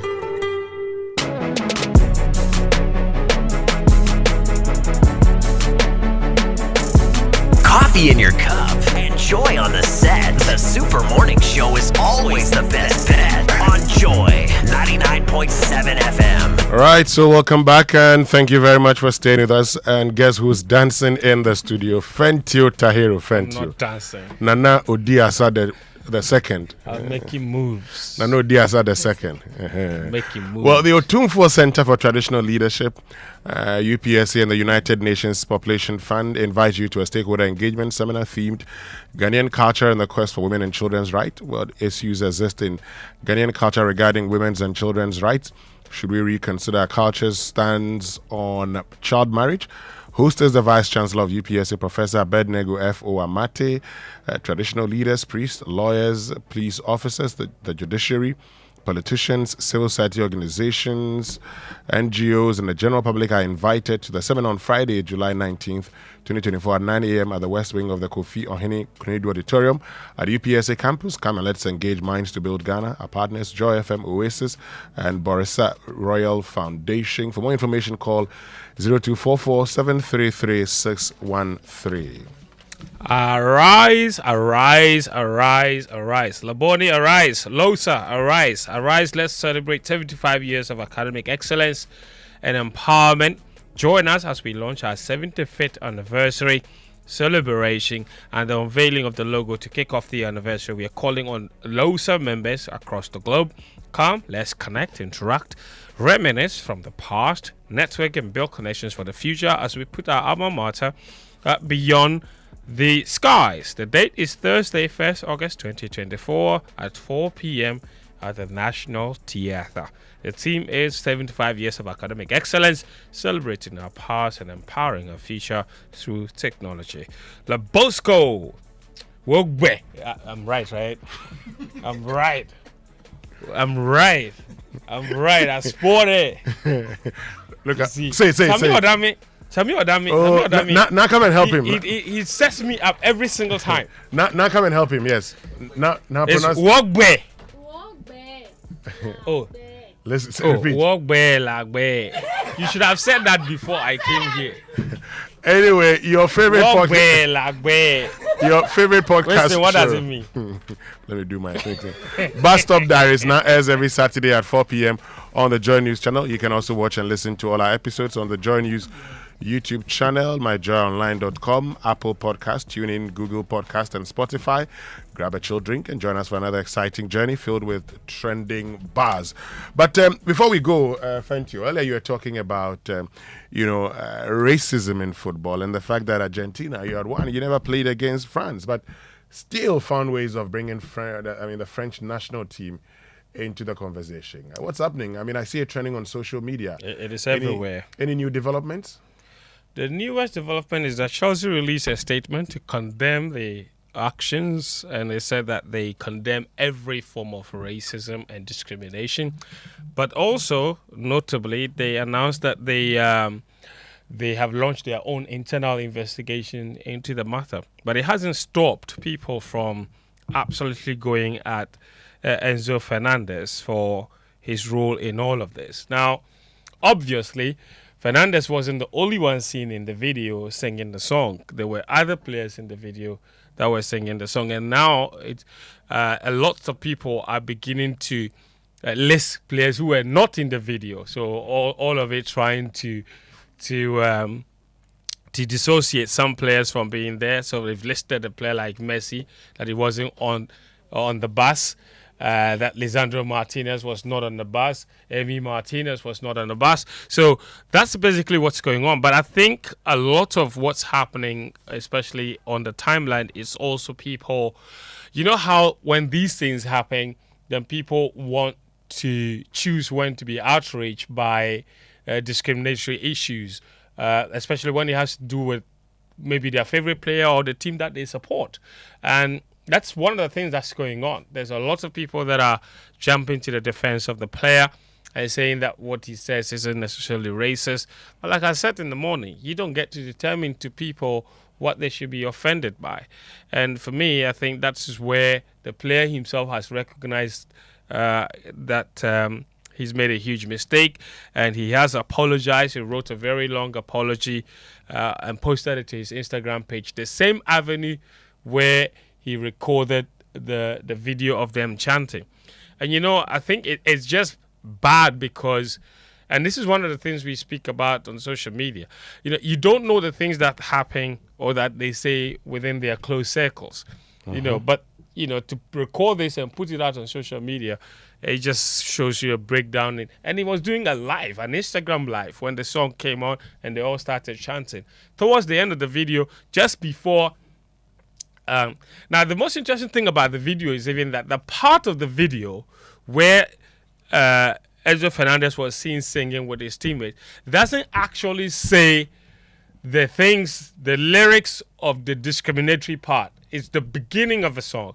Now, when it was approaching the part where the lyrics specifically mentioned the French players and the Mbappe and they are Cameroonians and Nigerians and Angolans, somebody could be heard, according to USA Today, at the back of the bus telling him to cut the video. So he did cut the video before that part of the song came on. But the song is known for what it is. And it doesn't matter that you started singing the first part or you sang the last part and it doesn't capture the part of the video that is seemingly saying the discriminatory things. The point is the whole song and the theme of the entire song is discriminatory. And people have not taken it lightly. The French Football Federation have actually said they're going to sue the Argentine Football Federation for the conduct of their players. So it's getting very, very murky indeed. And I'm saying, you know, it's a very systematic issue that is very prevalent, especially in Argentina. And also considering that the game that they played was against Colombia, who also have a lot of black players, you know, and somebody can say, and then the fact that they didn't even play the game against France, but saw the need to be singing songs that were discriminatory in nature against French black players. And, you know, and this is entirely different. I've seen other people try to say that, oh, but what is wrong if people sing songs against opponents? And that we have Jama songs that we sing against our opponents. It's not the same thing. In the song, they're not talking about the French national team. They're speaking specifically about players of certain ethnicity. That is discriminatory in nature. You know, and I'm saying that, you know, it has created a very uncomfortable situation for Chelsea, especially given that Chelsea has a huge contingent of French black players in the team, some of which have taken to social media to criticize Enzo Fernandez, and some of them have even gone to the extent of unfollowing him on social media. Great. So Enzo Fernandez will be walking back to that Chelsea dressing room in exactly 10 days' time to meet those players, and you can bet your last verse whether it's going to be very awkward. Of course, there's still a lot that can happen before then. Maybe making personal phone calls. Apology is the first step. Yeah. He needs to undergo cultural, ethnic, racial training. And all of these things need to happen because, you know, the issues of racism, you know, some people are just ignorant about it. Others just know about it, but they don't want to take it very seriously. And I think this is yet another one of those issues that, you know, will bring the subject to the limelight again, and people will pretend to be working to fix it, but then it never goes away. Right, thank you very much. But today is the birthday of Timothy Anyidoho, who is acting Greater Accra Region Land Officer of the Lands Commission. So, Timothy Anyidoho, happy birthday. Yes, to you. Timothy Anyidoho. Samuel Adami says you should do a portrait. But happy birthday to you, Timothy Anyidoho, from the Public Relations Department of the Accra Lands Office, and from all of us here particularly those of us on the Super Morning Show. Happy birthday to you. Yeah, the birthday wish to Mr. Joseph Ajekwe Annan, Assistant Revenue Officer of the Ghana Revenue Authority, Head of the Accra Central Area Enforcement. Happy birthday to him. Great, and that's all from us here on the Super Morning Show. My name is Winston Amoa. I'm Fentio Tahiru Fentio.